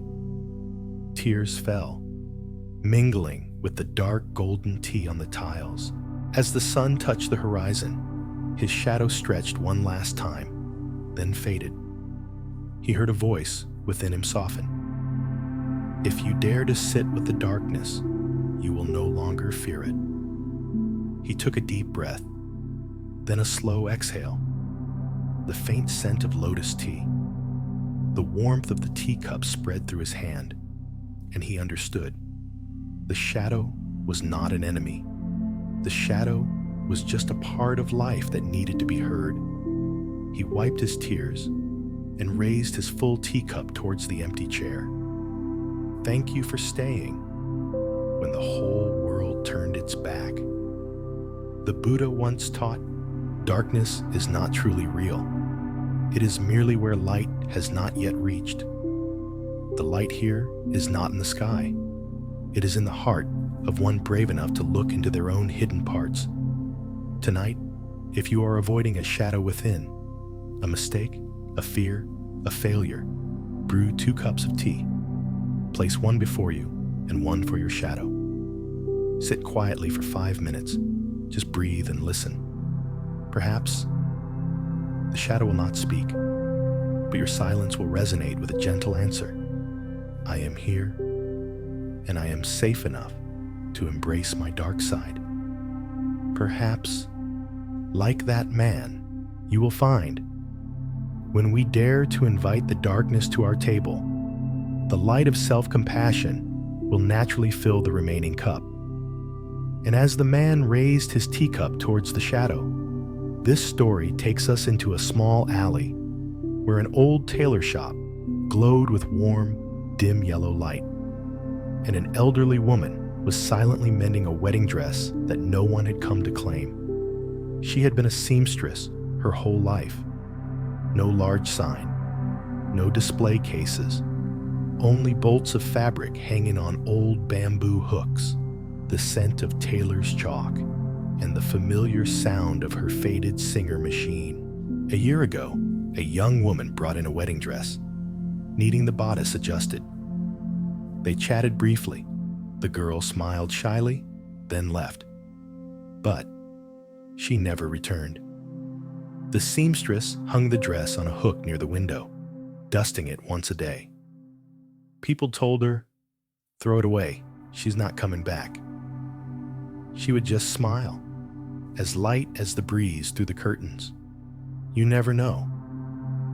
Maybe one day it won't be a wedding dress anymore, but the last thing she wants to look back on, to believe she once trusted in love. And so she continued to mend it, every stitch, every fold, every loose bead. Though no one was rushing her, though no one needed it. Nearly a year later, on a day of light rain, the shop door creaked open. The young woman returned, not in a dress, without makeup, just holding a small urn of ashes, and her eyes red-rimmed. "He's gone. I want to keep this dress," as a way to say goodbye to what never had a chance to happen. The seamstress handed her the dress, asked nothing, only took her hand tightly, with hands that had held so many lives together with a single thread. That night, she sat alone in her shop. No sewing machine, no needle and thread, only a rocking chair and the sound of rain on the tin roof. She whispered, "Some things are mended not to be worn again, but to help people believe that even sorrow deserves to be stitched into something beautiful." The Buddha once taught, healing is not always about making things whole again, but about accepting what cannot be whole with unbroken love.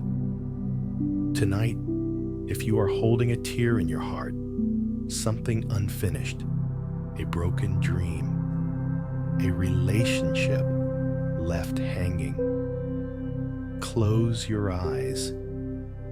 Imagine a soft white dress, even with a seam, still radiant under a gentle light, because perhaps you don't need to erase the wound to become whole. You just need to mend it with your own kindness. Place your hand on your heart and whisper, "I am still being mended," by the very gentleness the world thought was lost. Perhaps you no longer wear the old dress, no longer walk the old path, but if your heart still has a corner to patch what was torn, then you still love and are still loved. And as the old woman silently mended a wound in the form of a wedding dress, the story takes us out of that tailor shop to a small garden where an elderly man, back bent, carefully tended to small, gnarled branches shaped by time. The old man was no longer young. His back was stooped. His hands trembled. But every morning, he went out to the yard, knelt beneath a small bonsai tree, carefully snipping a yellowed leaf, wiping away dust from its trunk. The tree wasn't tall, didn't flower, wasn't striking. It was just a small, old pine, gnarled like his own life. Someone once asked him, "This tree never blooms, and it's not very pretty. Why do you keep it?" He just smiled. "Because I don't care for it to make it bloom. I care for it, so I don't forget how to be patient with what hasn't yet bloomed." For 40 years, he had lived alone after his wife passed. No children, no close relatives, only the bonsai tree for company. In the early years, he hoped it would flower. In later years, he no longer hoped. It was just that every morning he would sit beside it, pour tea, tell stories, as if the tree understood the loneliness he couldn't voice. The neighbors found it strange. Some pitied him, others laughed. He's old, talking to a tree like he's crazy. But there was a neighborhood boy, only 12 at the time, who every day on his way to school would quietly stop by the fence, watching the old man with curious eyes, not because of the tree, but because of the way the old man looked at the tree, as tenderly as one looks at something that has never betrayed them. Then one day, the old man no longer opened his door. They said he had fallen in the night. When the boy and his mother went to visit, they found him lying on a wooden bench, eyes half closed, still holding the small scissors he used to prune the tree. No pain, no fear. Just like someone who had drifted off in the middle of an unfinished task, yet content. After the funeral, the neighbors wanted to discard the tree, but the boy asked to keep it. He placed it in the same spot, watered it every morning, wiped its leaves, and sat silently for a while, just as the old man had done. One day, as the sun rose high, the boy discovered something strange. Amidst the dry, hard branches, a tiny green sprout had just emerged. Not vibrant, not fragrant, but alive, with a proud sort of vitality, and he burst into tears, not because the tree had bloomed, but because he understood. Some things bloom not when the caregiver is alive, but when their gentleness has seeped deep into the earth. The Buddha once taught that some seeds take a very long time to sprout, not because they are weak, but because the soil needs to learn to trust them first. Like people, needing someone to patiently stay, even when they haven't bloomed into anything yet. Tonight, if there is something within you that hasn't taken shape, a hope long nurtured that still hasn't flowered, sit down quietly. No need to force it, no need to rush its bloom. Just place your hand on your heart and say softly, I am still here with you, even if you haven't bloomed. Perhaps you are a pine tree living in a season of waiting, and someone out there, or within you, is still patiently watering it with a love that needs no reply. One day, maybe not a flower, but your very presence will be the most beautiful gift this world has ever waited for. And as the tiny sprout emerged from soil steeped in patience, the story silently moves to a high-rise meeting room where a man in a dark suit, tie neatly knotted, was once known as the man who never tired. He was a businessman, a packed schedule, constantly ringing phone, a life filled with international flights. No one saw him stop. No one saw him breathe. Only he knew. In the fast-paced life everyone craved, he was living like someone constantly running from something he couldn't even name. Then one day, his schedule was delayed due to a technical issue. Instead of catching the next flight, he ducked into an old tea shop on a street corner. Not because he liked it, but because nowhere else was open so early. The shop owner brought him a hot cup of tea, without questions or sales pitches, just a short sentence. Drink it slowly, or the tea will be upset. He chuckled softly, thought it was a joke. But as he raised the cup to his lips, intending to drink it quickly, like everything else in his life, his hand froze. The aroma was so light it was almost non-existent, yet so deep it made his whole body pause. He set the cup down, sat still. The tea cooled gradually. No one beside him. No phone ringing. Just him and the space between sips. A space he, for the first time, didn't try to fill with work. An hour later, the owner returned, saw the tea still half full. She asked nothing, just refilled his pot with hot water and silently sat at another table. No words, no greeting, just presence. And then he began to realize something. Perhaps true wealth doesn't lie in the numbers in a bank account, but in the ability to sit quietly with oneself without feeling a lack. He returned to that tea shop 3 times a week after that, not to meditate, not to find himself, just to drink a cup of tea without being rushed, and to listen to the one thing he had ignored for too long, the silence within. One day, as he was about to leave for another country for a high-level partnership, he went to the tea shop to say thank you. But the owner was no longer there. Only a note tucked into the counter. I've closed the shop, but if you ever truly drank a cup of tea completely, then you will know. The place where the tea truly appears isn't in this shop. It's within your heart. The Buddha once taught, when you drink tea, just drink tea. When you breathe, just breathe. Anything done with complete mindfulness is meditation. Tonight, if you have spent too much time going, doing, achieving, never stopping, make yourself a cup of tea. It doesn't need to be special, doesn't need to be made the right way.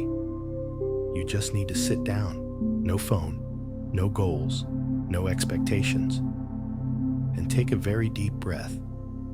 Perhaps you won't change your whole life after one cup of tea, but you will change the relationship between you and the very silence you once feared. And who knows, perhaps when you drink tea slowly enough, life will also slow down enough for you to truly feel it. Okay, here's the passage rewritten in standard American English, aiming to preserve the tone and imagery. As the merchant folded the cloth beneath his teacup and left the small shop where silence still lingered on the breeze, the next story leads us to an old, weathered wooden house tucked away behind a stand of eucalyptus trees where the floorboards groaned a creak with every step, as if still remembering every footprint ever pressed upon them. No one lived in the house anymore.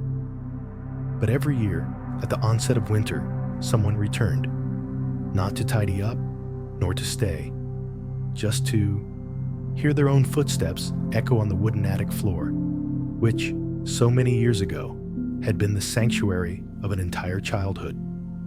They returned alone, no luggage, no calls, just pushed open the warped wooden door, brushed the dust from the doorknob, and stepped inside. Everything remained as it was. The table with its diagonal crack, the frayed wicker chair, the ivory-colored curtains gently swaying in the draft. No one repaired it. No one cleaned. But the house was never dilapidated. The first footstep on the wooden stair, the sound rang out clearly, like an old greeting. Creak. The wood echoed back, as if to say, "Still remember." Then the second step, the third. Each sound wasn't just physical movement, but the return of a part of themselves once forgotten. In the attic, there was a wooden chest, unlocked. Inside, nothing of monetary value, just a few faded photographs, some notebooks with smudged ink, and a small bronze bell that no longer chimed. No one knew why they still kept that bell. It didn't ring, held no value. It had simply rung just once, on the day someone left without a chance to say goodbye. Sitting down on the floor, they didn't cry, didn't flip through photos, didn't jot down any notes. They just placed a hand on the wooden surface, closed their eyes, and silently listened to the sound of their own being when all effort ceased. The wind whistled through the cracks in the door, rustled through the roof, as if retelling an old story in a language no one could translate. The old house was no longer a shelter from the wind and rain. It was now a vast mirror, reflecting not a face, but the soul. Then they stood up, walked slowly out to the wooden balcony at the back. A hammock once hung there. There had been the soft murmur of reading, a smattering of giggles, a lullaby as faint as kitchen smoke. Now, no one was there. But that silence wasn't empty. It was full. Perhaps what weighed on the heart wasn't memory itself, but the way memories lingered without demanding anything. Not clinging, not repeating, just present. As if to say, I don't need you to remember everything. Only that, when you return, you still know to place your hand where it once belonged. As evening descended, sunlight slanted through the curtains, a beam of light falling precisely on the old bell. No one rang it. No one touched it. Yet, the touch of light made it vibrate ever so slightly, not into sound, but into feeling. They looked at the bell, didn't pick it up, just bowed their heads slightly. A greeting unspoken, a farewell without tears. Before leaving the house, they walked through each room once more. Not to inspect, not to search for anything, but to leave behind a piece of gratitude for what had once supported them, asking nothing in return. On the threshold, a yellow leaf had just fallen. They picked it up, not to press it in a book, not to carry it away, just held it in their hand until the wind swept it from their grasp. And at that moment, they smiled, not for any particular reason, but because their heart was at peace. The Buddha once taught, no one can return to the past and change what has been. But if we know how to revisit it with mindfulness, we will see that the past has never truly left us. It is merely waiting to be embraced with understanding. Tonight, if you too have an old house within your heart, perhaps a person, a relationship, a place once familiar, try to return, not by making a journey, but by allowing yourself a moment to listen to the creaks of your own soul. Perhaps peace isn't found in mending every crack, but in the ability to sit with what is no longer whole and still find beauty in it.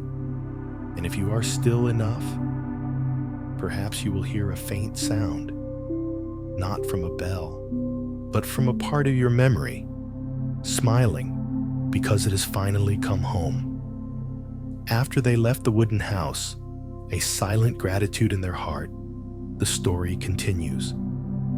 Not in a place, but in the very steps of their return, as they stopped at a small roadside eatery and found something no one serves, yet everyone needs. A quiet space to truly sit with oneself. The car pulled up beside an old diner with a creaking corrugated tin roof and a row of wooden tables, their corners worn smooth. Not a famous spot, nor did it boast an extensive menu. Just an old woman selling fish noodle soup, a warm teapot on a charcoal stove, and a few customers eating in silence. There was no music, no loud laughter, nor was anyone scrolling on their phones. They sat down at a table near the door, ordered a bowl of noodles, without much thought, not particularly hungry. It just felt like this was the place to stop. The old woman brought out the bowl of noodles, along with a small cup of tea. No idle chatter, no perfunctory smile, no enjoy your meal.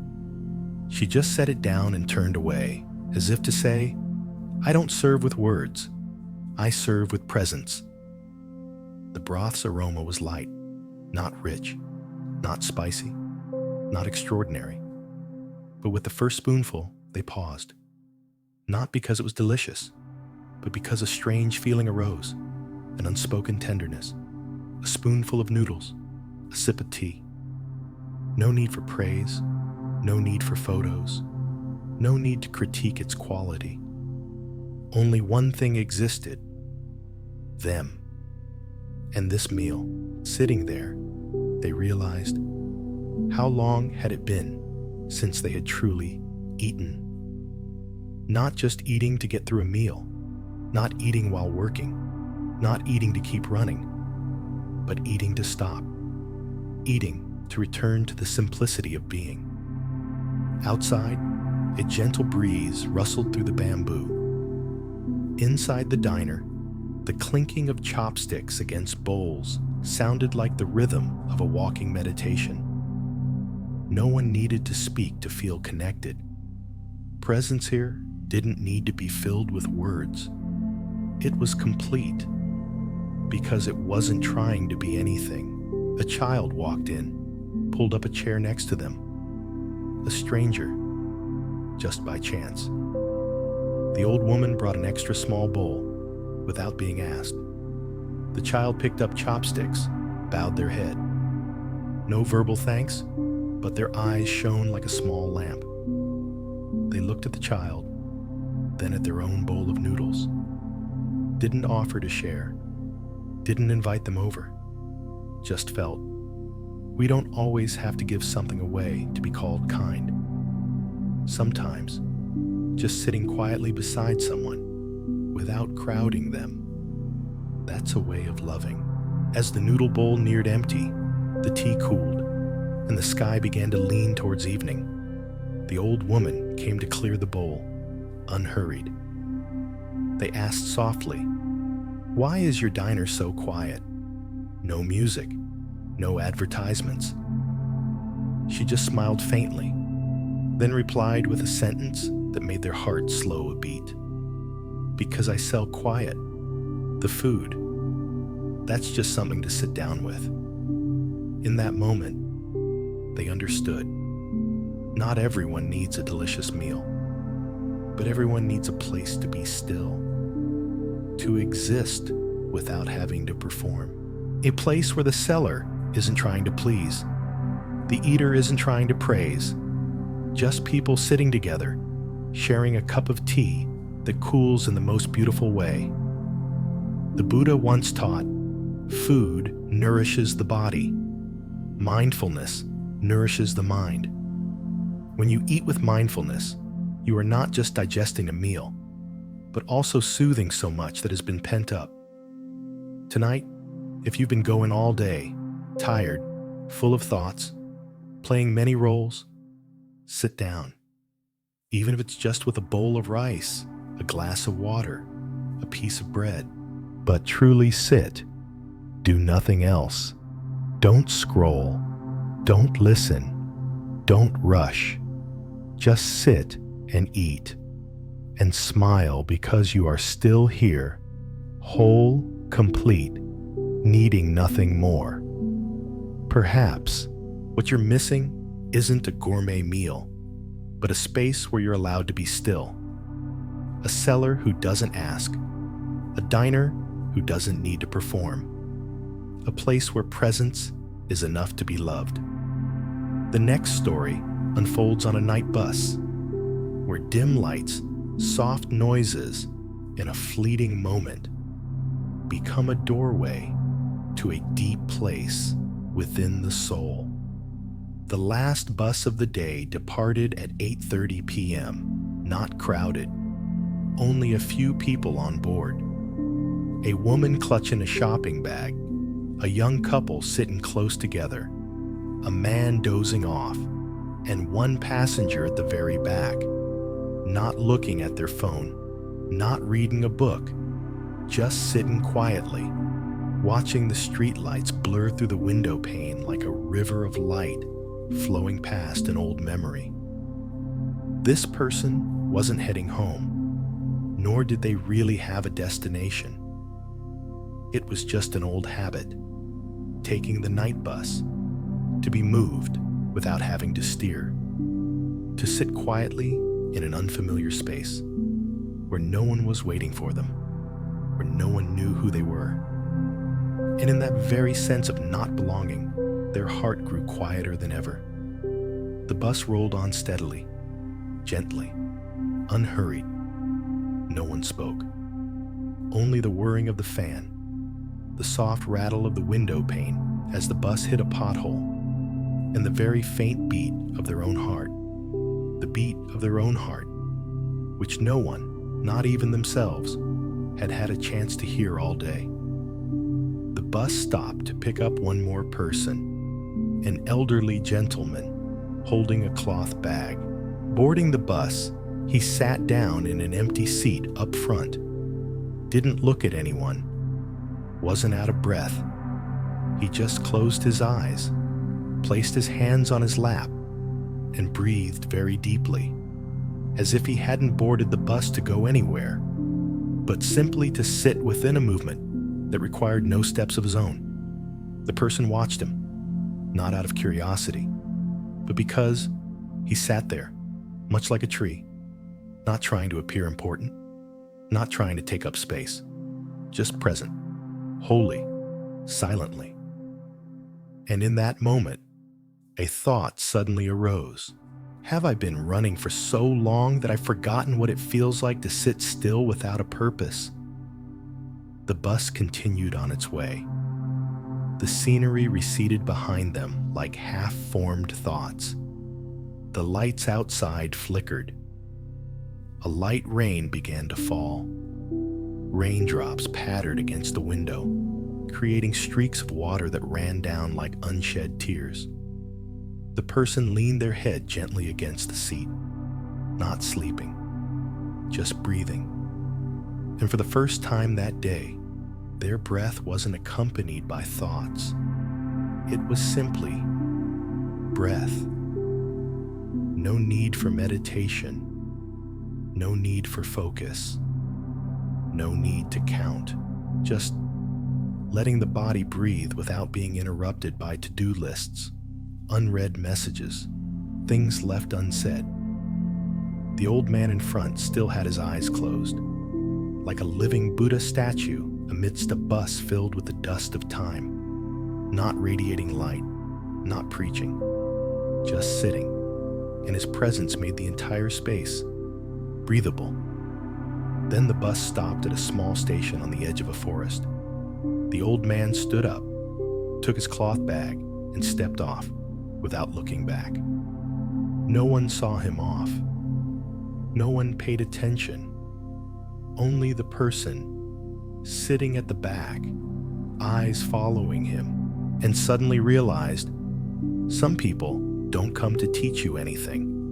They just appear at the exact moment you need to learn how to sit still. The bus rolled on. The Buddha once taught, not all movement is progress forward. Sometimes sitting still is how you draw closer to yourself. Tonight, if you're weary after a whole day of moving, not just with your feet, but with your mind, try to find your own night bus. It doesn't have to be a bus. It could be a small room, a chair in a corner, or simply 5 minutes lying still, without devices, without thoughts. Sit down, not because you need to go somewhere, not to achieve anything, just to stay with yourself for a little while, to let your mind come home, while your body doesn't need to go anywhere at all. Perhaps the only way to truly move on isn't in a new plan, but in the ability to sit still without feeling empty. And who knows, in that moment, you might hear the bus in your heart come to a stop. The doors open, and a part of you steps aboard, gently, silently, then sits down, without needing to ask, "Where am I going?" As they stepped off the bus, their heart a beat lighter, the story leads us into another quiet space, where silence itself doesn't move, yet holds a world that has ceased its rushing. An old library, and a caretaker who still opens its doors each morning, even if no one steps inside. The wooden door creaked open very softly. The scent of old paper, faded ink, and time-steeped wood wafted out like a thin mist as soon as they entered. There was no chatter, no electronic beeps signaling borrowed or returned books, only the sound of pages turning, the gentle tap of a pencil against a book's spine, and a person sitting at the librarian's desk, quiet, serene, as if guarding a realm no one believed was still alive. This library was tucked behind an old, unused train station, no longer funded, unadvertised, not on any digital map. But every day, someone still opened the door at 7 a.m., dusted the shelves, wiped the window panes, and brewed a small pot of tea, placing it in a corner of the desk, not because anyone came, but because if books still breathed, then this place was still living. They stepped inside with no particular purpose. Just saw a door slightly ajar as rain threatened. And there was something gentle in that dim yellow light, in that warm paper scent that made their feet stop before their mind could think further. No one asked, "What are you looking for?" Nor were there any instructional signs or digital catalogs. Only rows of shelves reaching to the ceiling, standing silent like old sages who have seen too much to need to speak. The librarian didn't ask anything either, just nodded slightly, as if they already knew. Anyone who enters here is already searching for something not found within the pages of a book. They walked along the shelves, a hand lightly brushing the dust-covered spines, eyes not seeking specific titles, just idly reading words. And then chanced upon a book with no title, no author, just a single handwritten page. If you are reading this, perhaps you are the first, or perhaps the last. But that doesn't matter. What matters is you have stopped. They paused, not because of the strange words, but because in a library full of knowledge, the thing that finally made one stop was a sentence that taught nothing. Sitting down on an old wooden chair, they opened the book, expecting nothing. Each page held a line of handwriting, uneven, unedited, unadorned, just small fragments of emotion recorded over the years. A line about a deceased father, a passage about unseen sorrow, a lingering question. Do books ever feel lonely? The librarian approached, placing a hot cup of tea on the table. Said nothing, didn't smile, just set it down gently, as if to say, the reader doesn't need to understand. Just stay long enough to feel. It was unclear how much time had passed. Only that outside, the rain had begun to fall. The sound of rain drumming on the tin roof created a steady rhythm, like the heartbeat of old things not yet forgotten. They sat still, took no notes, took no pictures, just allowed their heart to be silent in a place that had learned to live with forgetfulness without resentment.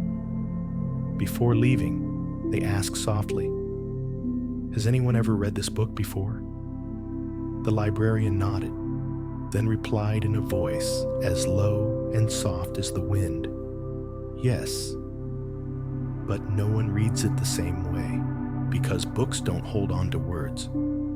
Books hold space for each person to place their own silence. The Buddha once taught, our mind is like a blank book. If we write nothing, time will. But if we know how to pause, then even the empty space is a sacred passage. Tonight, if you feel you've read too much, information, news, comments, expectations, find a book no one talks about, or a blank page, or simply a quiet space where you're not required to understand anything. Open it, not for knowledge, not for a goal, just to give your mind a place to land amidst a world that always demands you fly. Perhaps wisdom lies not in what you know, but in the ability to read the silence no one has yet written. And if you are quiet enough, who knows, you might be the first to write a line that needs no words, only a heart truly present on a page never printed. As we close this story, take a moment to notice the space it opened inside you. A space as quiet as a library no one visits, and yet filled with the weight of presence. The man who opened the doors each day wasn't waiting for crowds. He wasn't preserving books for applause. He was simply honoring silence and trusting that if even one person arrived to read or to rest, it would be enough. And maybe that's what life is asking of you too. Not to impress, not to achieve, but to show up, to open the door, to hold a space for others, for the forgotten, and most importantly, for yourself. May this story remind you that wisdom doesn't always shout. Sometimes it's written in margins. Sometimes it waits between the lines. And sometimes it's already written in the way you are still breathing right now. So sleep gently tonight. Let your dreams be quiet pages that turn themselves. And when the morning light touches your face, may you wake with the knowing that you too are a story worth returning to. Thank you for listening. May peace be with you, always